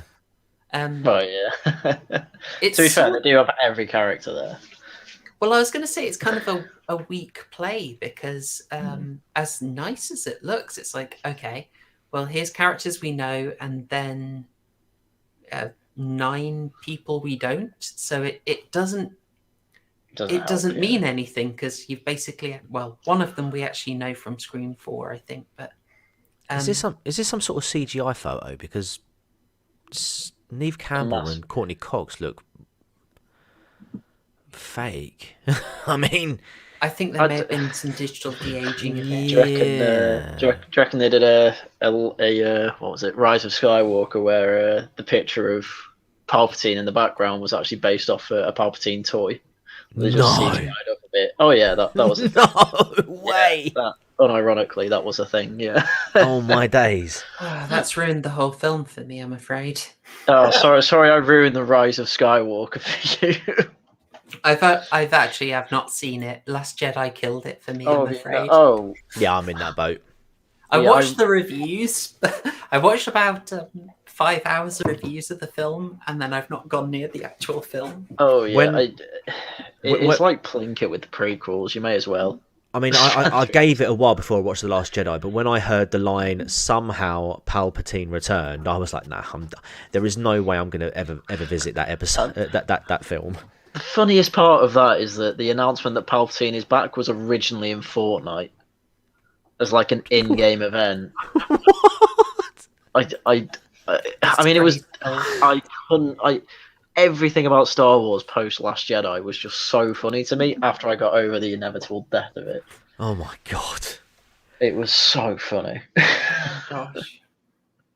Yeah. I even saw it's just this massive screen goes up in the air and it's like Palpatine announcing his return or something. It was awful, and I don't know why Scream haven't done something like that. But yeah, but sort of going back to this poster, yeah, you would obviously think, yeah, the killer is on this poster. Yeah, it's the dude in the mask, like you said, Horror Show. But if there's one thing that this franchise has taught you is, you know, don't Occam's razor doesn't always apply. You know, it really does feel like it could. The film does have the potential to make one of the three central characters the killer and give you some stupid, nonsensical reason as to why that would be. But then it could also, you know, bring Stu back from the dead. I mean, we already know that both Billy and Stu were in it, but in what capacity? I mean, obviously they can't bring Billy back, you know. Like Tyler said at the beginning, these are two normal guys. They're not supernatural beings. I mean, you know, Billy Loomis isn't being resurrected from his grave by two grave robbers while Sydney's watching in the background. You know what I'm referencing. Oh yeah. Good old part 6. Oh yeah. You know, we know that's not happening. And if it does, that's even more dumb. I think, well, we'll wait and see on that, but I am sceptical, and I'm not sure you can just... I just think it would be against the entire ethos of Scream, which is to not just mock bad tropes in horror, but to point them out and then do a better job, which is, I think, what makes this an absolute classic. Is, I mean, I surely have a screen cap of it somewhere. Here we go. I mean, the most iconic, well, second most iconic scene, maybe.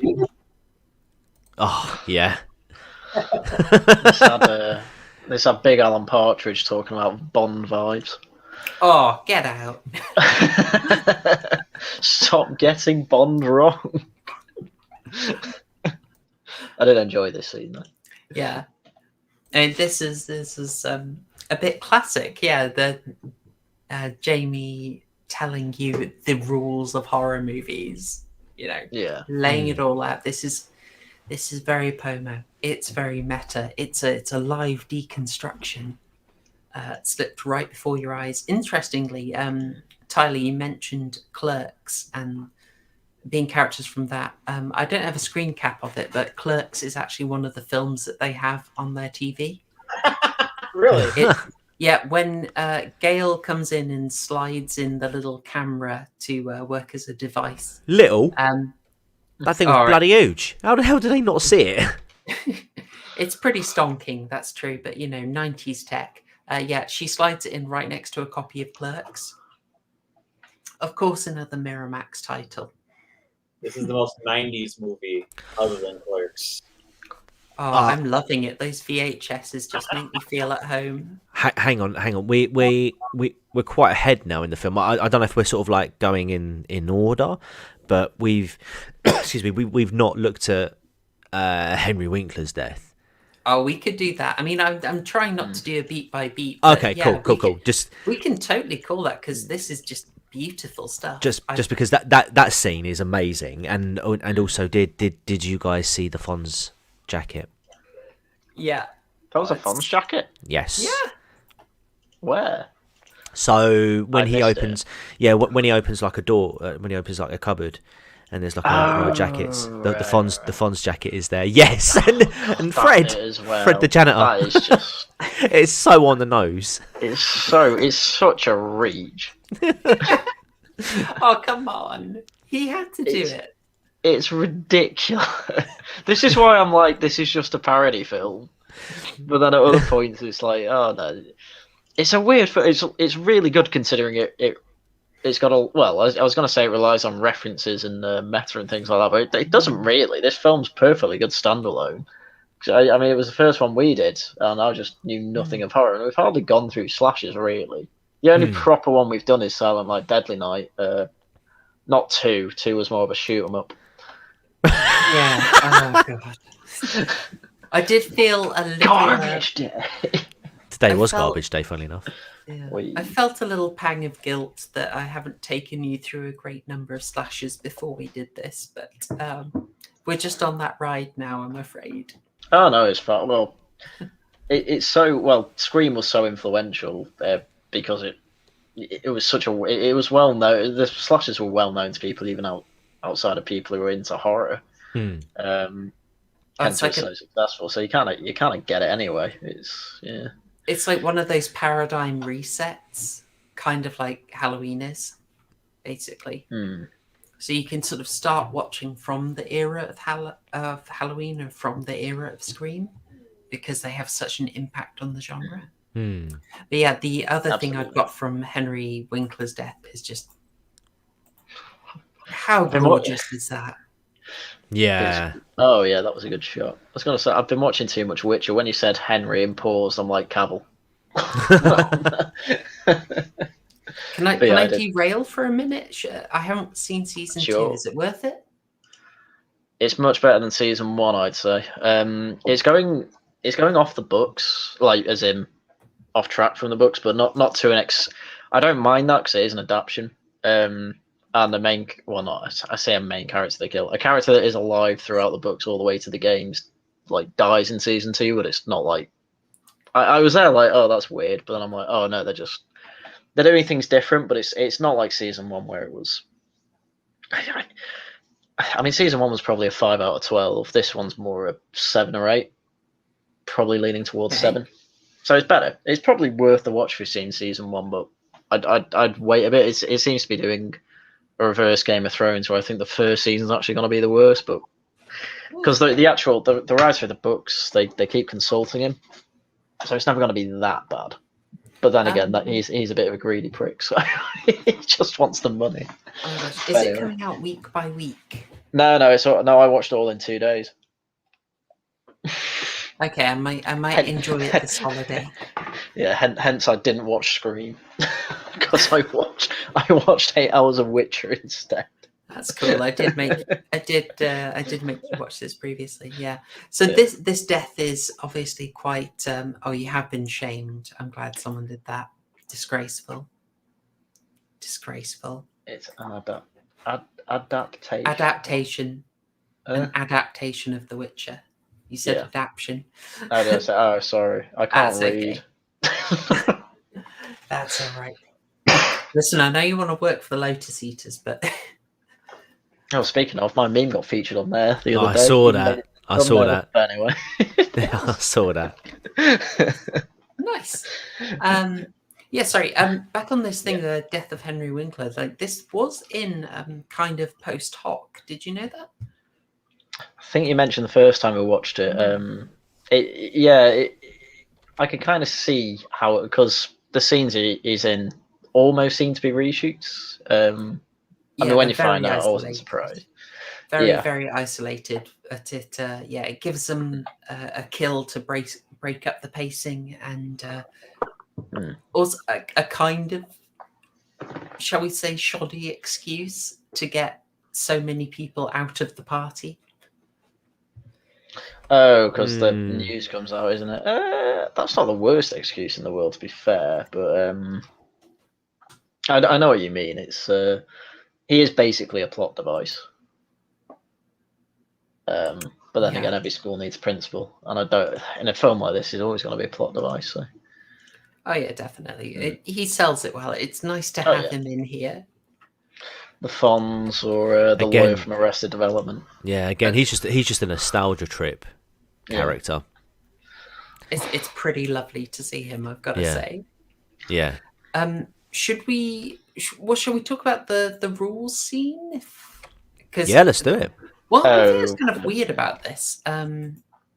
I did have another bit that I wanted to just capture some weird trivia. Again, I would never have thought of this, but it's the Count Scream Obsessed is just absolute king of the details and pointing out so much stuff.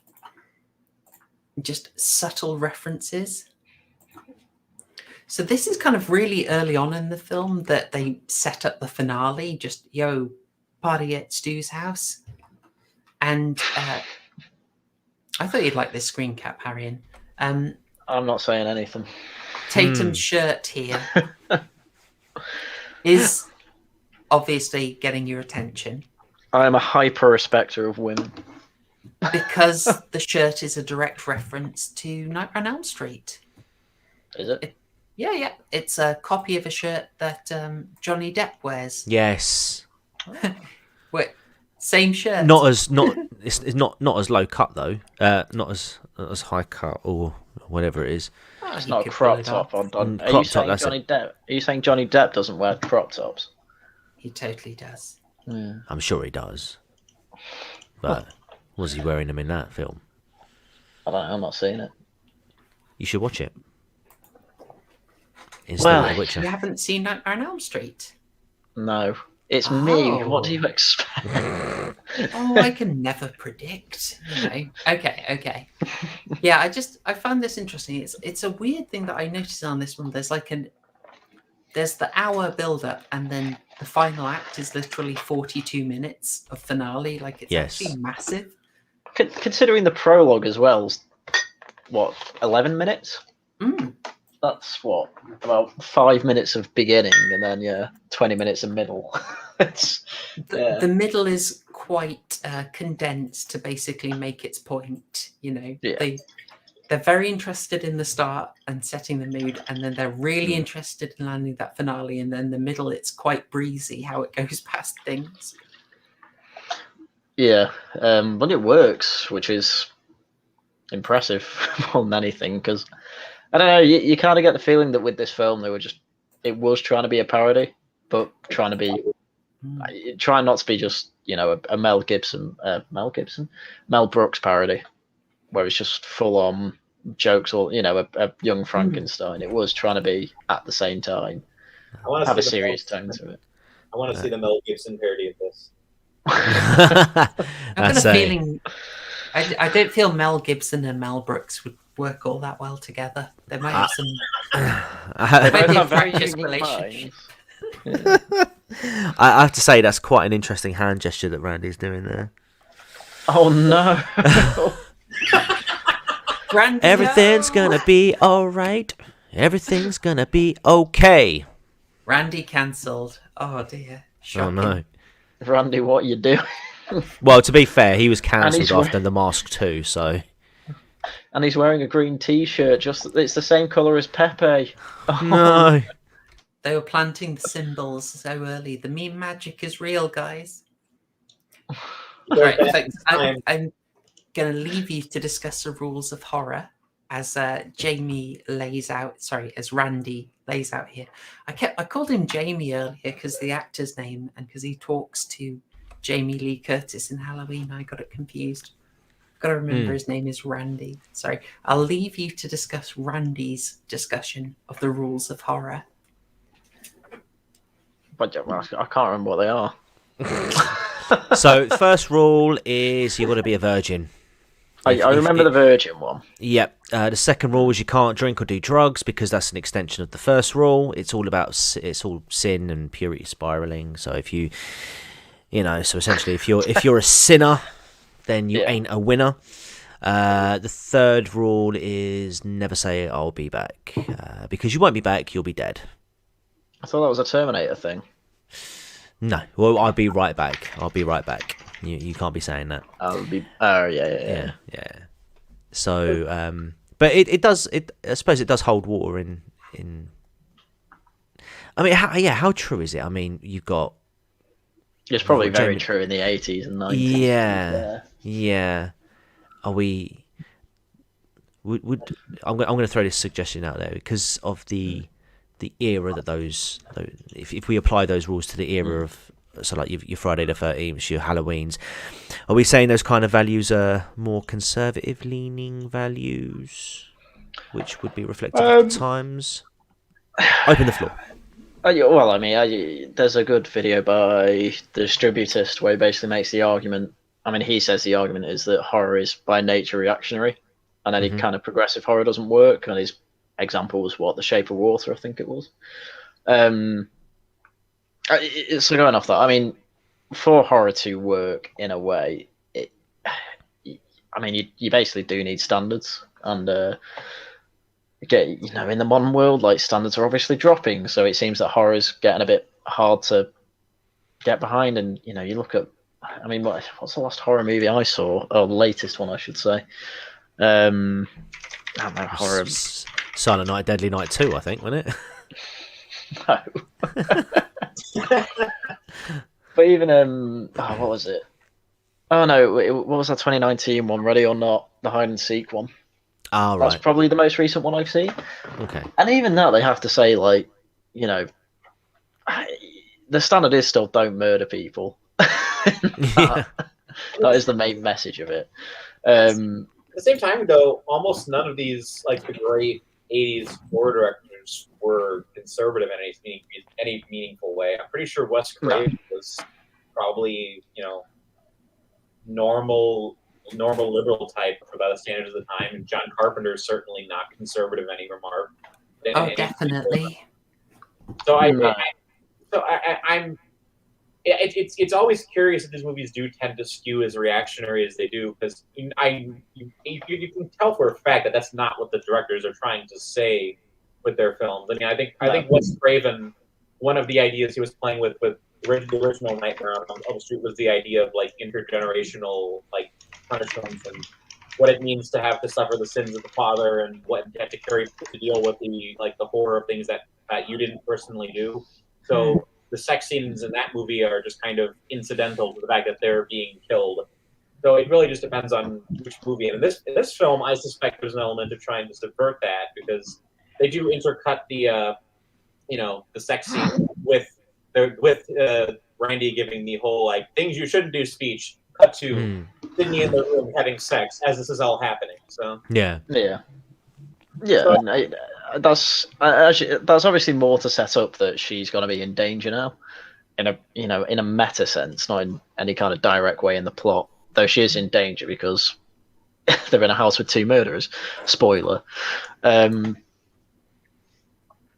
it is very interesting that for everything Randy says is largely correct. It's the whole sex leads to death thing is entirely incidental, and as Tyler has absolutely nailed, very much not what the directors believe. So there's interesting interpretation around the idea that it's more subconscious. Yeah, and I mean it's more a horror parody, this film, and that this part of the reason I think that well, I've never seen. I was going to say Freddy versus Jason, but that's not the film I'm trying to refer to. It does have Jason in it, Friday the 13th. Yeah. I mean, it probably comes straight from that. I mean, I imagine, the couples that had premarital relations in those films were targets for Jason, not because they were having premarital relations, but just because they happened to be at whatever camp it was that Jason's murdering them. I mean, I can't comment properly because I've obviously never seen it. Yeah, no, as I say, his shtick was, he would go for horny teenagers, basically, because it was horny teenagers that left him to drown when he was a kid. So, he definitely has a bee in his bonnet when it comes to horny teenagers. So that wasn't even incidental. No. Which is, Yeah, that was strange. just But then, it was outright. I mean, incidental in the sense of, as a scriptwriter, it lets you peel a couple of characters away from the pack, which is very handy if you need to kill them one by one. Yeah, exactly. And then, but obviously in this, Billy, he's Sydney's boyfriend, so obviously they have their relations, and it's what's interesting about this film. Before you know the twist that there are two murderers, obviously after what she called gets killed, crushed by garage. Tatum, yeah. After she gets killed, like Billy obviously comes to the door like out of breath, and you're like, oh, he's the killer. But then you get to the bedroom scene after they're done with that.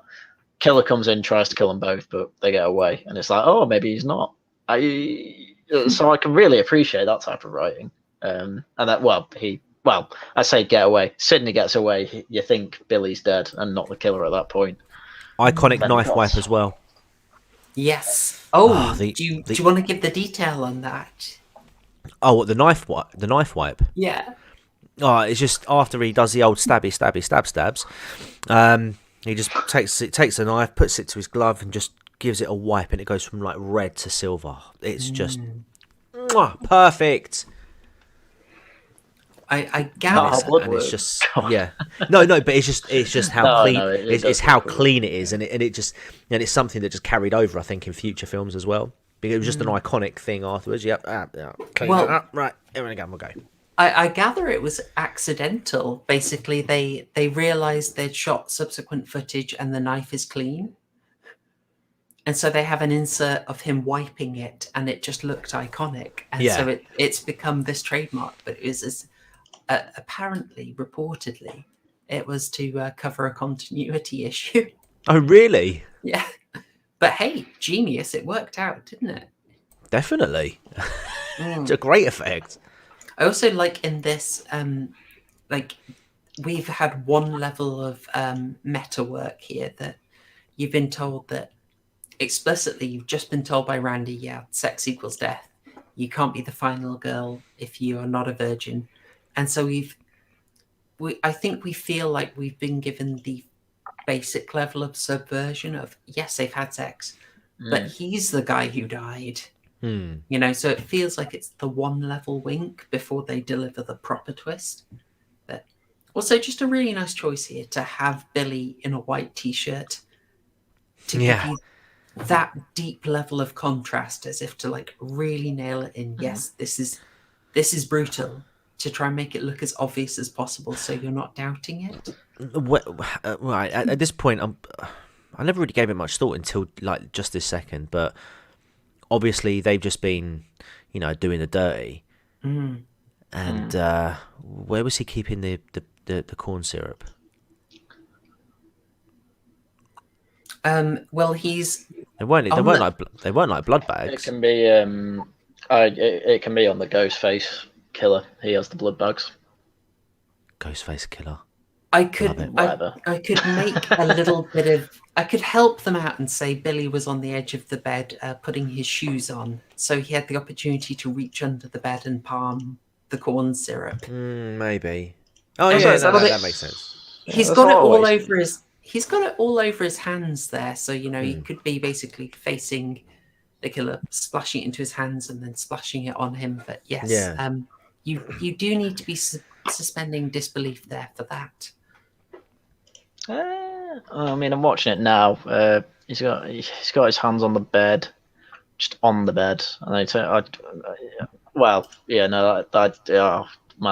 bad continuity. No, I don't know where he gets the blood bugs from. There is no saving that scene. I'm not being funny. No, that is fine. There are the film's wonderful, but it is not flawless. This slight convenience is one of them. There's another one which is like there are certain dynamics around them moving around that for years did make people think there was a third killer. That's right. Because people were just trying to work out the architecture of the house and how Ghostface could be where he needed to be, and it does appear to be like there was a little bit of teleporting. In fact, I'm watching this scene again. After he stabs him, the knife's actually clean, and then he pretends to wipe it once, and then it cuts. And he goes to this scene, and it's covered in blood, and then he does the iconic wipe. So it's like, yeah. I mean, they're very little things. Well, not the blood pack thing. The blood pack thing's pretty big, but yeah, the knife wipe thing. I mean, it looks cool to be fair, but the continuity is a bit all over the place with it. But it's fairly minor. So yeah, but it's still entertaining and generally makes the plot and the whole writing itself makes perfectly fine sense, really. Well, the motivation's a bit. I mean, not meaningful motivation is different to bad motivation. So that's it, yeah. But, in terms of subversion as well, I just want to get to one more bit before we get right into the very end, because we have Super Nanny to appease. Oh my lord! I know. Just like a little moment like this again. If we're talking of subverting expectations, it's like the Spider-Man meme. Yes, it is. Might have to edit this. Yeah. I like it. It's really pressing the issue. Who do you trust? Who do you like? You're very much in Sydney's shoes at this point. Who do you trust? You're the imposter. You're the imposter. No, he's sus. It's sus. Oh dear. Great little moment, and then she gets a one moment of respite. She defies the expectation. She finds a new solution, which is a fairly simple, F you both, and then, quite savage. Randy gets over that quite quickly, I think. And then locks herself in. I just thought that was an interesting way of showing she deals with the dilemma in a creative way. I'm possibly being too charitable about that. I mean, to be fair, she's had a pretty rough night, so Okay, so we brought up the blood packs, and then when we're talking about the finale and some of the issues with it, should we talk about the grand scheme? Because as you say, it's not flawless. Well, yeah. I think the order of sequence is a bit questionable. So I don't know why they started stabbing each other before executing the plan. Yes, Sydney's still alive. Let's stab each other. Yeah, I know. Wait. Let's put ourselves in a compromised position. There must be a better way to do this. She got the monologuing. She did, but it just correct. Yeah, if it was me, I think I would have killed her and the dad, and then I would have maybe done a bit of stabby afterwards, because again from being risk adverse, I want to make sure things go right. So I want to be in the best condition that I can possibly be in if I'm going to execute this flawless plan. Well, it was like, have a look at this, Sydney. This is going to be fun. I mean, they call it a murder-suicide in that order for a reason. Yeah, exactly. I mean, obviously they were just going for an ultimate murder-suicide with this party, and they. I mean, they're going after Sydney, obviously, for revenge for her mum. For the mum, banging the dad, Which, that's all fine, and obviously the guy on the left, what's the guy on the left's name called again? Stu, yeah. And he's just mental, which is fine. I think and going he along with the was plan. Caught out by Billy's, I guess, confession there. Like, he seems caught out as if, like, oh, I didn't know you had a motive. I don't care. I just want to stab. Yeah. That's how I read it for him. I like it when he's on the phone, because Wes Craven kept that in the bit I'm about to describe, because he found it so hilarious. But when he's on the phone, he's like, "Did you really call the cops?" Like, "You bet your ass I did." He's like, "My mum and dad are gonna be so mad at me." That wasn't planned. It was like he just went with it and was like, keeping that in. Yeah, there's so many great details in this at pace. Actually, in terms of amazing Stu details, I'm not sure I have a screen cap of it, but there's a great moment when they're in the school.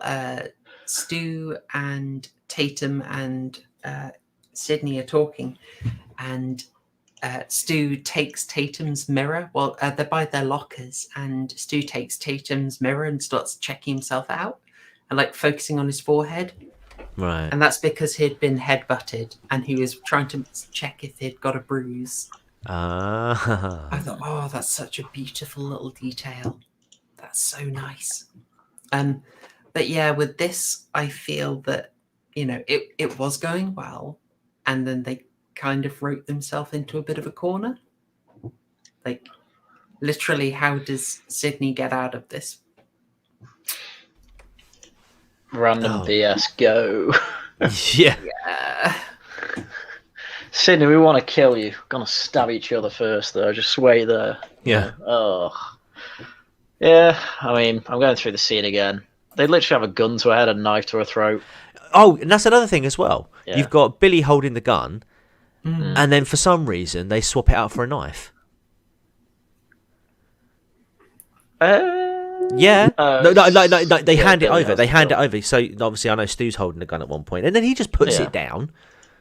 Well, he puts it down to get the dad out of the closet or wherever he was. Yeah, but he doesn't come back to get it. Well, by the time he goes back to get it, it's already gone. Well, no, they just start stabbing each other instead. I know, he could have pocketed it. Yeah. You could get past that with just he puts it down to get the dad out, and that's when Gail comes in. Like, you could entirely skip the stabbing bit. That I think it's there to do character work, but yes, it's quite a massive plot problem. Yeah, because Gail comes in and picks up the gun. It's like, why have they put the gun down? Guns are better than knives. And also the safety must. So, at what point did Billy or Stu put the safety on? Did they put the safety on? They're not. Well, yeah, they did because. Oh, they must have, because she shoots and the safety's on. Yeah. So, at what point did they put the safety on? They got to learn from Cyrus, you know. Safety off as usual. Yeah. Trailer Park Boys, for people that don't get the reference. No, I was lost. Thank you. You should watch that after Witcher. And then they go meta as well when they're doing it. It's like, oh, you know, the heroine comes in, finds the gun, and foils your plans. I like that ending. And I'm like, this is why I could only see this as a parody. Or at least with a shed load of cheese. The deconstruction, you know, it's sort of announcing the trope, subvert the trope, etc., etc. It's dancing between reality and tropes. Yeah. Sort of whenever convenient, if we're there. Yeah. It's just a movie, yeah, and you've never said it makes too much sense. Oh man! One of right, okay, hang on, just before you get so just before this bit, you've got Sydney on the phone now, in control of the situation, or now having that upper hand. And when Billy is looking around for her, she comes out of like a wardrobe or something along those lines with the umbrella. I've always been disturbed by the two stabbings by that umbrella and Billy, and I think I know why now. So again, I'm going through the trivia, and it turns out that Skeet Ulrich. So when Sydney comes out of the closet and stabs him with the umbrella, the stuntman who was in the Ghostface stuff was supposed to hit a pad on Skeet Ulrich's chest. The first one actually hit the pad, but the second one had slipped, and you kind of see it and hits him in the chest. Now apparently this dude's got Skeet Ulrich has got metal wiring just underneath his skin from his chest because he had open heart surgery when he was a kid, and so when he got hit the second time with the umbrella, the pain you see in his face is genuine. And right. But the umbrella accidentally stuck in his chest. Oh yeah, and that scream of pain is genuine from Skeet Ulrich, and Wes Craven kept that in because it was real. like the scenes Yeah. from like Road Warrior, where the guy is like the actual actor is like shattering both of his knees in a stunt. Like, of course we're gonna keep Oh, that. nice. yeah. Or, Great. um, This is gonna great s- acting. Yeah, I was gonna say Lord of the Rings, Aragorn kicking the helmet, and he broke his toe. Oh yeah. I've heard about that. Yeah, Well, you don't want to waste the shot, you know. exactly. Or even more impressive, Aragorn gets his sword and actually hits a thrown knife at him out of the way, and it was supposed to be a prop knife, but it wasn't. No, no. So, but yeah, but he deflects out of the way, and it looks really cool. Maybe Peter Jackson's just actually a massive sadist who's really lucky. Maybe. I mean, Maybe, yeah. Maybe, what was it, Brain Dead? The mum. Yeah. Like, that monster was Yeah. real. It wasn't just a big paper mache. Bit too much projection. Yeah, Devonte, you raise an interesting thing here. It's got a very 90s look to the color. They have done a very recent, I think, anniversary Blu-ray, with a full restoration. I'm quite interested to see that, to see if they can make it look a bit better, because the copy I work off now is just 720p. So if only to get greater resolution, I'd very much like to see a remaster. Yeah, so we do get to this. It's very painful, it's kind of telling you, it's doing the tropes, and then kind of having it both ways at this point. It is calling out the tropes and then doing the tropes, but that feels like it kind of works for me. Sorry, I've just seen the scene you mean with the umbrella. I don't think it slips. I think she just completely misses. Yeah. It's obviously under the shirt, but she doesn't even hit under the shirt. She just hits his chest, and his face is, yeah. I can see why they kept it in. Yeah. He's in a lot of pain. I've always been like, oh, that particular bit. Yeah. Yeah. So that's good. So if you want a good film, hurt your actors. William Friedkin has entered the chat. And it also saves you money on corn syrup as well. Yeah, do with The Shining, like psychologically torture your star actress. Oh, don't. We can't start a Kubrick discussion now. Let's round off on this. So this is kind of the dilemma of Scream, isn't it? It's at the end. They've won all the fights. They're standing over Billy's body, and they say, Stu gets a TV on his head. Yeah. This is the part where the supposedly dead killer comes back for one final scare at the end, which then happens. And then, well, no, it doesn't. And again, this is why I think Stu's going to come back as a living character in the next one, because he hasn't come back for his one final scare yet. Oh man! I hope he gets 360 no scoped. That'd be meta. I guess this is a tricky thing of can you say, hey, we're doing the thing, and then do the thing and get the same response? At this point, it's not as much of a. It's not subverted or redirected the way the earlier parts were. This is a bit more straight meta. I do find it funny when he says, yeah, they always come back for one last scare. He pops up, she shoots him in the head, and she says, not in my movie. And I just think, he's already done it. He's literally just done it in your movie. You can't stop that. Yeah, but it sounds cool. Yeah. It sounds awesome. You go, girl. We should just play the CSI stinger over and it'd be perfect. Oh, what, the yeah bit. I'm guessing this bit didn't work as well for you, Tyler. No, it's fine. Sorry. It's a good way to end like a meta movie like this. Yeah. Maybe it's a little too clever for its own good, but I'm willing to give it this after everything that we've already gone through. So it's not like this movie is too realistic. We can make an exception for this, especially the punchline. it is still very much, it's still saying it's a slasher, but it's sort of saying you can do better slashers. Yeah, I do like how Gail does the report at the end while clearly being beaten. Like her lips bleeding, she's got this like cut on her forehead. Yeah, I do like that.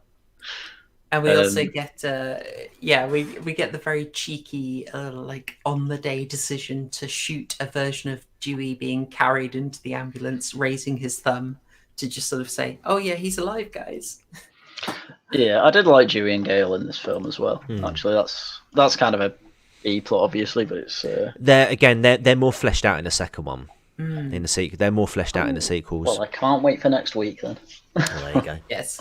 Well, yeah, we have got to the end. It's like we avoided it. We didn't do a beat by beat, guys. I'm proud of us. But, we're not going to entirely avoid Super Nanny's wrath, but let's start wrapping up now. Folks in the chat, could you give us your scores out of 12, please? What you thought of Scream? And we'll go to the panel for closing thoughts. Tyler, would you want to lead us with the closing thoughts and the score out of 12? Why out of 12 specifically? I'm not familiar with this system. Why out of 12? It's out of 12 burgers. And Why it's not? a bad meme. Why but not? we're stuck with it. I'll just say you could go full Baby Bros and say it's 69 out of 69, but it's. What do you this is a family stream. How could you, Tyler? You've besmirched us. Wow. Okay, the one 10-year-old who's watched 2.5 hours of Scream review, I apologize. But to answer your question, hard to kind of gauge a film like this because it is kind of ironic. Like I'd be curious to actually like try to sincerely like rank this with like all the other great slasher movies and try to come up with a way to sincerely rank it. But thank you for bonking. But very sincerely put a number to it. I don't know. It's kind of hard to do that because it's definitely very ironic. Like I've said, it's a very 90s movie. It's very blasé and ironic and maybe a little insincere, but it's also extremely clever in that. So I guess I'd probably say like 9 or 10 out of 12. Like I said, I don't like putting numbers to films because you're kind of you're putting a dipstick in art, trying to get a measurement, but it's very good. So I'll give it that. Oh, excellent. Well, I'm very happy with that.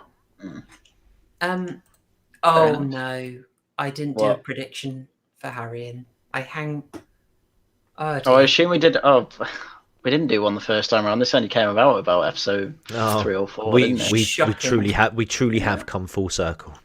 Oh, I've let you down.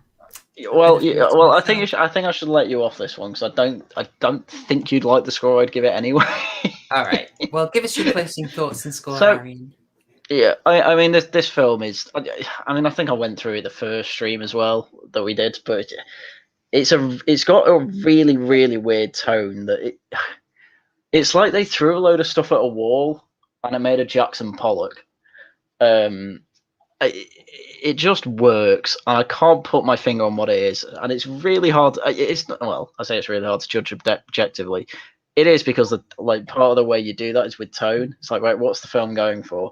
And it is going for kind of a serious story, and it's a semi-serious story anyway, and at the same time a complete parody at the same time. I mean, the first 10 minutes of the film is almost the perfect introduction to a stabber killer. And then, regardless of the tisms at the end, it's a good climax. Regardless of why they're stabbing each other before the girl. I mean, they're mad, okay.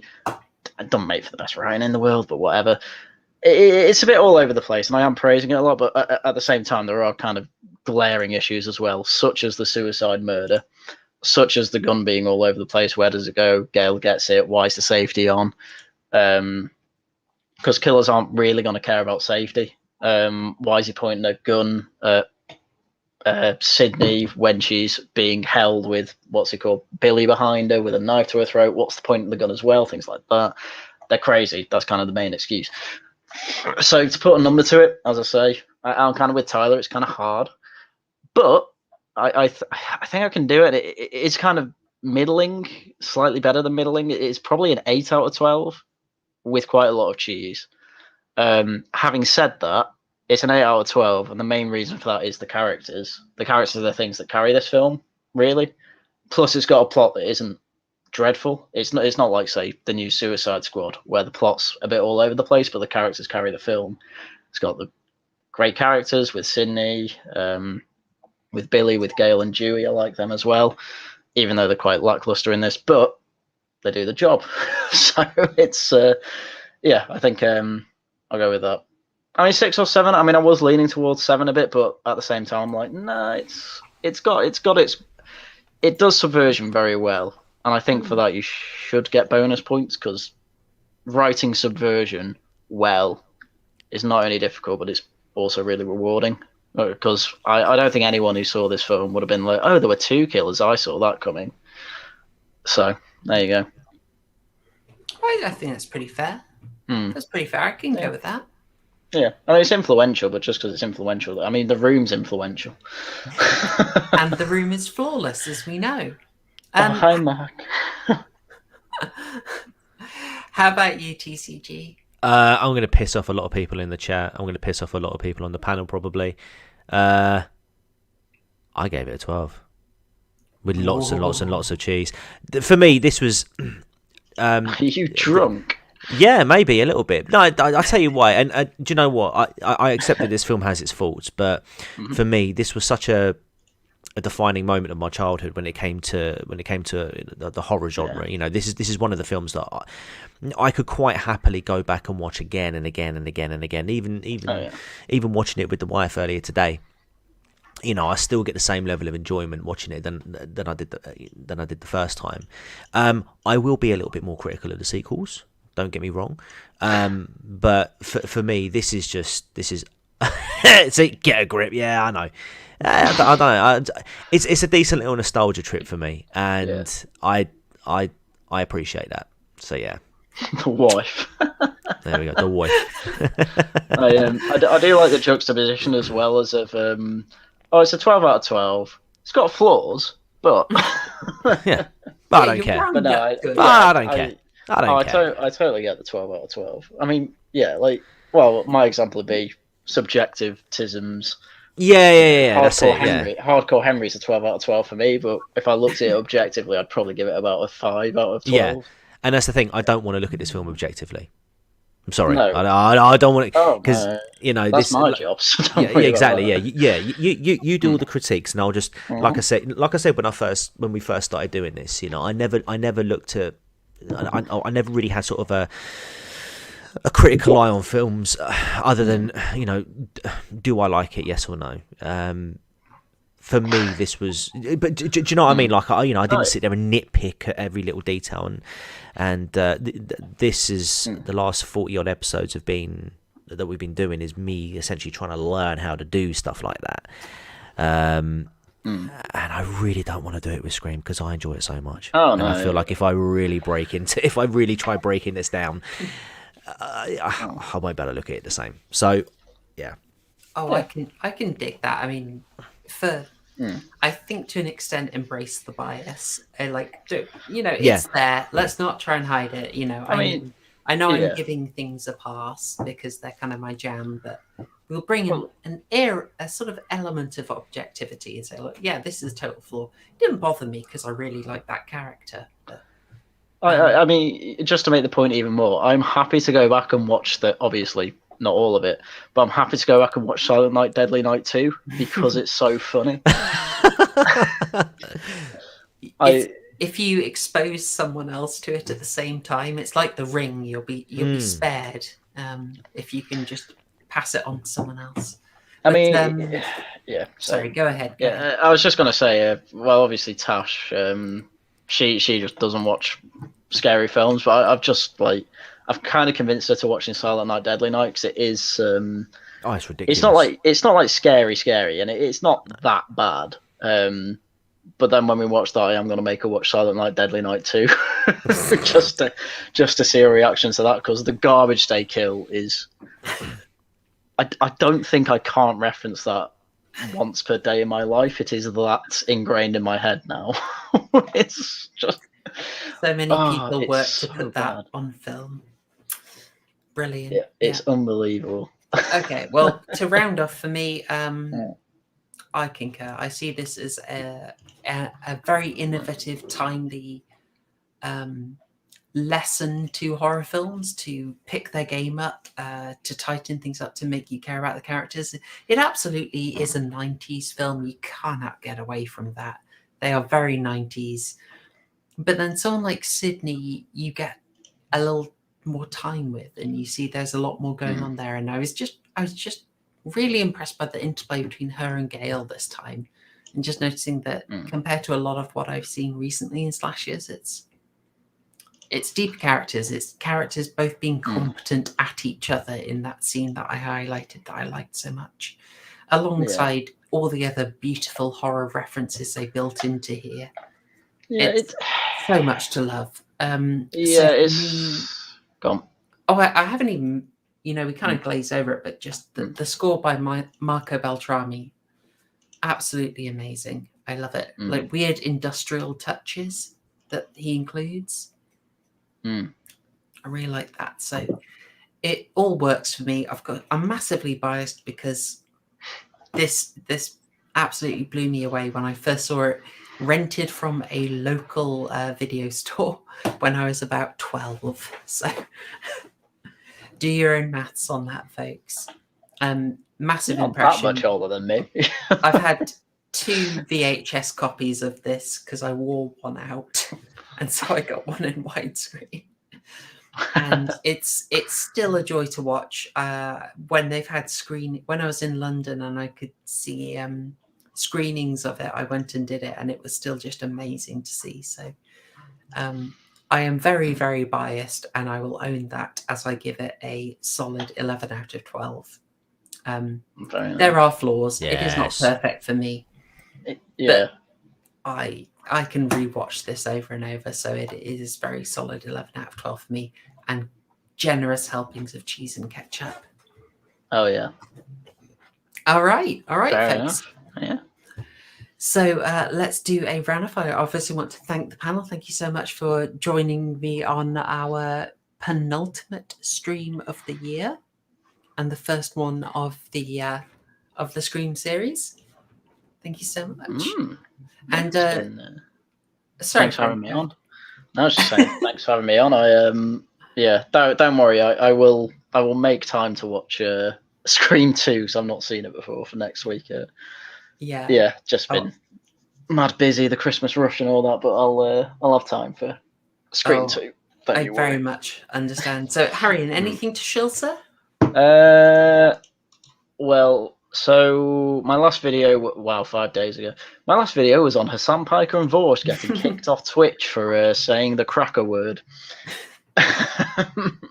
Because wait, what's that? Oh, sorry to interrupt you mid-shield, but have you seen that Ethan Klein he's got banned for 7 days now? Yeah, he's been kicked off for a really old video of wasn't it? He called someone a nonce in it or something, but probably. Yeah. I mean, I'm just at the point where they can reap what they sow, as far as I care. Agreed. It's really funny. Principally, should they be kicked off? No. Do I care that it's Hassan and Vorsh? Not really. Principally, all that. I mean, there's only so many times I can say that over 3 years. At this point, I'm just enjoying the clown world. So that's the video from 5 days ago. I'm probably going to make one tomorrow, the subject of which I'm not too sure on yet. I might go through that Times article about polyamory, because I have opinions on that. Do it. But I think more importantly, I don't think I can put this link in your chat, Proper Horrorshow. So if you'd be so kind as to put the link in chat. Discord? Yeah. No, I've put it in the private chat on the StreamYard. Okay. It is a link to a Twitch channel that is currently doing I think he's doing his 12-hour, 24-hour Zen. Zen. 24-hour charity stream on youth suicide prevention. He's a good lad. I'd be very glad if you can go to that link that Proper Horror Show's just put in the chat. I'd be very glad if you could go to that link and donate. He is currently playing Halo, but he's been playing other games throughout the day. You don't need to watch it for long. You don't need to do any of that. Just if you give him money, I'll be very happy. He's trying to make it to 1,000. I think he's currently at about 300. Wow. Which isn't half bad. Considering I've done a 24-hour stream before and I made it to a K, and I died the day after. Great to have you. Yeah, friend of the channel, Zen Yes. has been on, and hopefully Oh, we'll he be on has, again yeah. soon. Yeah. Yes, All right. absolutely. Yeah. Good call. Good Please call. The donate. link is in the chat, guys. Great, great cause as well. TCG, anything to shill? Nothing to shill. I mean, we did Laughing at Florida Man a couple weeks back, so I mean, you can always go back and revisit those streams. But yeah, it's Christmas, New Year, so I'm gonna be capping off the year with the family and whatnot. So really, it's just sort of these streams, and you might find me on Zen's stream. Funny enough, that Horror Show has linked, because we have been playing some CK2 on that. I know nothing about the game, and so I am very much having my hand held through that process. But yeah, in terms of the actual true crime content, Laughing at the Florida Man streams, I'm going to bring everything back in the new year. So Excellent. I'm looking forward to joining you on more Florida Man streams. yes, Those are great, absolutely great hoot. And Tyler, anything you'd like to shill? I know you sent me a link to your link tree. Yeah, I've got a bunch of different things all over the internet because I've written so many frigging places. But I guess just to start out with, I've got my podcast with Proper Horror Show on my own channel, and just with my name, Tyler Hummel, is going up on Thursday. We discussed the epistemology of Christmas movies, and that was a really fun discussion where we just kind of went off about what Christmas movies are actually supposed to be about. If you follow the link tree, you can find all my written stuff. I mostly do writing online. That's kind of my thing because I do professional. I'm a professional journalist, and you can if you scroll down, you can find my stuff at Geeks Under Grace and Cultural Review. Lots of philosophy of criticism and movie reviews and stuff like that. And that's about it. I might be starting a Patreon soon to kind of help deal with the costs of like running a podcast and stuff. But other than that, just go check out the link tree and see if anything interests you. Yeah, highly recommended. Yes. So I believe, is our discussion on Christmas movies still set for the 23rd? Yeah, it'll be up in 2 days from now. Oh, fantastic. Yeah, it's good. We've covered films you know, probably some films you don't know. I plugged something from the 1940s, which is a real hoot, and I discovered an early 2000s Christmas film that I thought I would hate that I absolutely loved. So it's a really good discussion. If you've seen JonTron, you know what she's talking about. Yes. Silent Night, Deadly Night 3. No. Oh no. But also on the 23rd, something I'm really excited about. This is what I have been working on a whole lot. I did a big thing with a Christmas special last year, and I enjoyed it. And so I really threw myself into it this year. It's a bigger production, and it is premiering on the 23rd as well. So you could, if you're really keen, you can double dose it with PH. Yeah, so that is premiering. I will be in the chat. I will be having a mistletoe martini as I join you all, and we'll watch and enjoy. Thanks, Haryan.